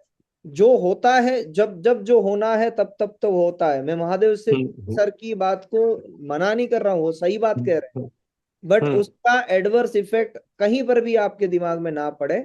सर जो होना था वो हो गया, अब आगे हम्म जाके हम ये चीज नहीं करेंगे, बस उतना ही हम हम्म इसमें ख्याल रखेंगे। दैट्स ओ इट। यस यस और सर, इसमें यस कोई सर, सर, इसमें कोई ऐसी भी बात नहीं है कि आपने गलत कर दिया या ऐसा कोई दिमाग में नहीं नहीं नहीं नहीं कोई दूसरा थॉट नहीं मत नहीं लीजिए। नहीं नहीं, आप लोगों को ऐसा स्पेसिफिकली चल रहा है। मैं बेगानी शादी में अब्दुल्ला दीवाना की तरह नहीं एंट्री नहीं मारता नहीं हूँ नहीं कभी सर, कभी। देखिए देखिए, कभी भी किसी भी पर्सन को अपने आप को ऐसा नहीं मानना चाहिए। हम्म मेरी थॉट प्रोसेस है, शायद इसमें से हम्म भी कुछ अच्छा हुआ होगा। हम्म। अब क्या हुआ है वो नहीं तो अभी अभी ईश्वर अभी बताएगा। मैं तो इतना इतना दिन से आप मेरे पीछे पड़ रहे थे, करो करो आ जाओ ज्वाइन करो तो होगा नहीं। होगा। अभी मैं बाय डिफॉल्ट वॉलेंटरी 9:30 को आ रहा हूँ। बहुत अच्छे सर, आपने बहुत नोटिस किया दो दो तीन दिन से देखा कि मैं सबसे पहला आ रहा हूँ कि नहीं यार something is happening good with me. और ये लोग का थोड़ा भी कान पे पड़ता है तो मेरा गाड़ी है ना, मेरा रोड पे ट्रैक पे चल रहा है, भटक नहीं रहा हूँ। इसके लिए मैं ज्वाइन कर रहा हूँ। ट्रू हम्म सर। हम्म ओके। सर हम्म। एक क्वेश्चन था ये साइंटिफिक वाले में, रजत सर आप बोल रहे थे ना, उसमें सर तीन ही मैं, कंडीशन है हाँ उनमें। उसी चीज पे आ रहा हूँ सर मैं, प्रदीप सर। सिटीजन और की बात लिखी नहीं है वहां पे कि इंडियन सिटीजन होना। हाँ वही वही चीज पे, उसमें दो चीजें नहीं लिखी हैं कि साइंटिफिक एडवाइजर इंडियन सिटीजन हो, ऐसा कहीं नहीं लिखा है। वो पेटेंट हाँ एजेंट की कंडीशन है। ओके। दूसरा, कि जो उसकी डिग्री हो वो इंडिया से ही हो, ये भी मैंडेटरी नहीं है फॉर साइंटिफिक एडवाइजर। वो मैंडेटरी है पेटेंट एजेंट के लिए। Yes sir. मैं भी अभी इतनी देर से सर वही पढ़ रहा था कि ये दोनों कहाँ पे है, वो नहीं है सर नहीं इसमें। आपने सिटीजन बोला ना, मैं चेक कर रहा था, वो कहीं भी मैं नहीं भी लिखा, वही ना कर रहा रूल था, में मैं भी लिखा वही ना वहाँ लिखा। मैं भी वही कंफ्यूज फील्ड हो गया था। एक्सपीरियंस मैंने कहा नहीं, पेटेंट एजेंट में तो है, साइंटिफिक एडवाइजर में तो नहीं है वो चीज। ओके उसका एक्सपर्ट ही ठीक होना ठीक। चाहिए सर उस और सब्जेक्ट के ऊपर। और एक चीज होता है, साइंटिफिक एडवाइजर में तो फिर 15 बरस का ही क्लोज है ना, कि 15 बरस का उसका हाँ, एक्सपीरियंस होना चाहिए, स्टेट गवर्नमेंट या किसी भी सेंट्रल गवर्नमेंट की कहीं से भी पोस्ट पे होना चाहिए वो। किसी भी एंड ऑर्गेनाइजेशन में हो। हाँ, तीसरा टेक्निकल या साइंटिफिक डिग्री होनी चाहिए। सिटीजन हाँ छोड़ दो, इंडिया वाली बात को छोड़ दो। और उसमें बस। दो चीज और है। एक चीज है कि कभी भी अगर कंट्रोलर चाहे तो वो क्राइटेरिया रिलैक्स कर सकता है साइंटिफिक एडवाइस। हाँ कर सकता है, लेकिन नहीं नहीं, उसमें सिर्फ एक क्राइटेरिया रिलैक्स कर सकता है, वो है एक्सपीरियंस का, डिग्री का नहीं। ओके, एक्सपीरियंस का रिलैक्स कर सकता है। और हाँ तीसरा चीज है कि आर्बिट्रेटर को भी लाया जा सकता है। हाँ। आर्बिट्रेटर, हाँ, ऐसा भी कुछ है रूल में। आर्बिट्रेटर क्या होता है? सर आर्बिट्रेट सर मैं बता रहा हूँ आर्बिट्रेटर एडीआर एक्ट 1996 के अंडर आर्बिटर की डेफिनेशन दी है। आर्बिटर कमर्शियल एग्रीमेंट या कमर्शियल डिस्प्यूट के लिए कोर्ट में नहीं जाते हुए मेडिएशन का एक प्रोसेस है। आर्बिट्रेशन, मेडिएशन, निगोशिएशन, लोक अदालत, ये प्रोसेस है। आर्बिट्रेशन इसमें आने का मीन्स मुझे तो डाउट लग रहा है। आर्बिट्रेटर क्यों नहीं गया? आर्बिट्रेटर वो क्लॉज में ही आ जाता है कि हमारे और जयवीर सर के बीच में डिस्प्यूट हो गया तो हाँ, रजत सर को हम लोग आर्बिट्रेटर ये करेंगे एक कमर्शियल एग्रीमेंट के अंदर। तो इधर अच्छा, आर्बिट्रेटर का रोल क्या है? नहीं ये नहीं मुझे नहीं लग रहा है आर्बिट्रेटर नहीं। कि आर्बिट्रेटर यहाँ आएगा करके। एक्सट्रीमली सॉरी है जयवीर सर, लेकिन नहीं नहीं। मुझे मेरा जो हाँ अरे सर, मुझे तो जो दिमाग में आया मैंने बोला।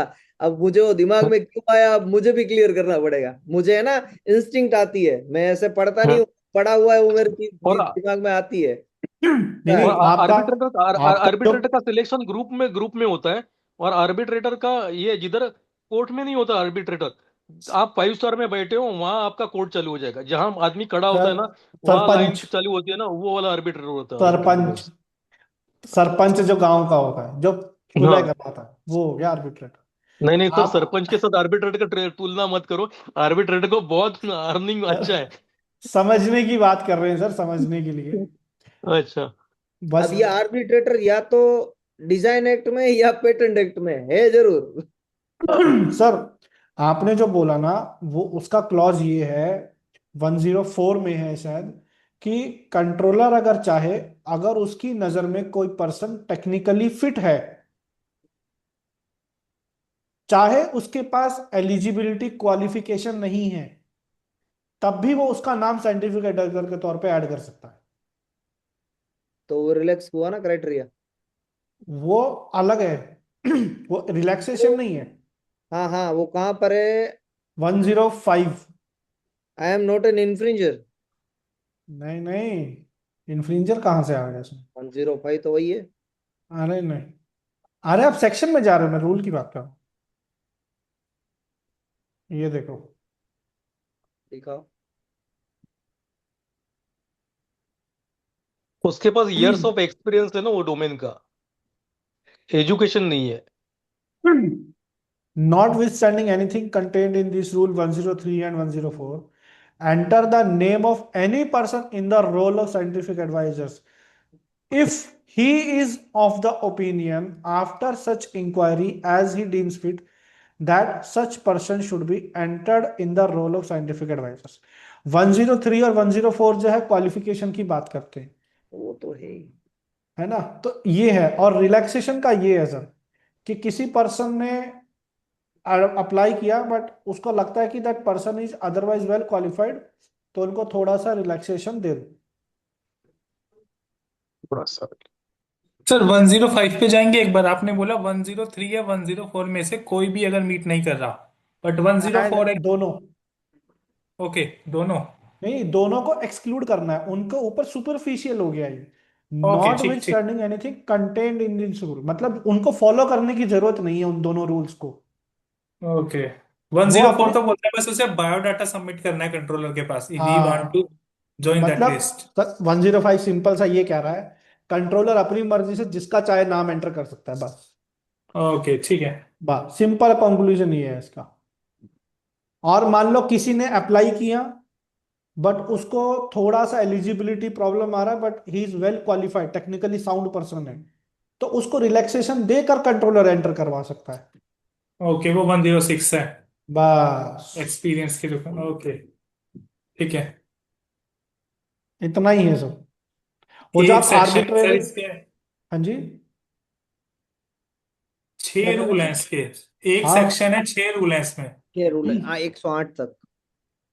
आज ही मैंने वीडियो बनाई है ना, इसलिए मुझे याद आ रहा है सारा कुछ। ये है रिमूवल का।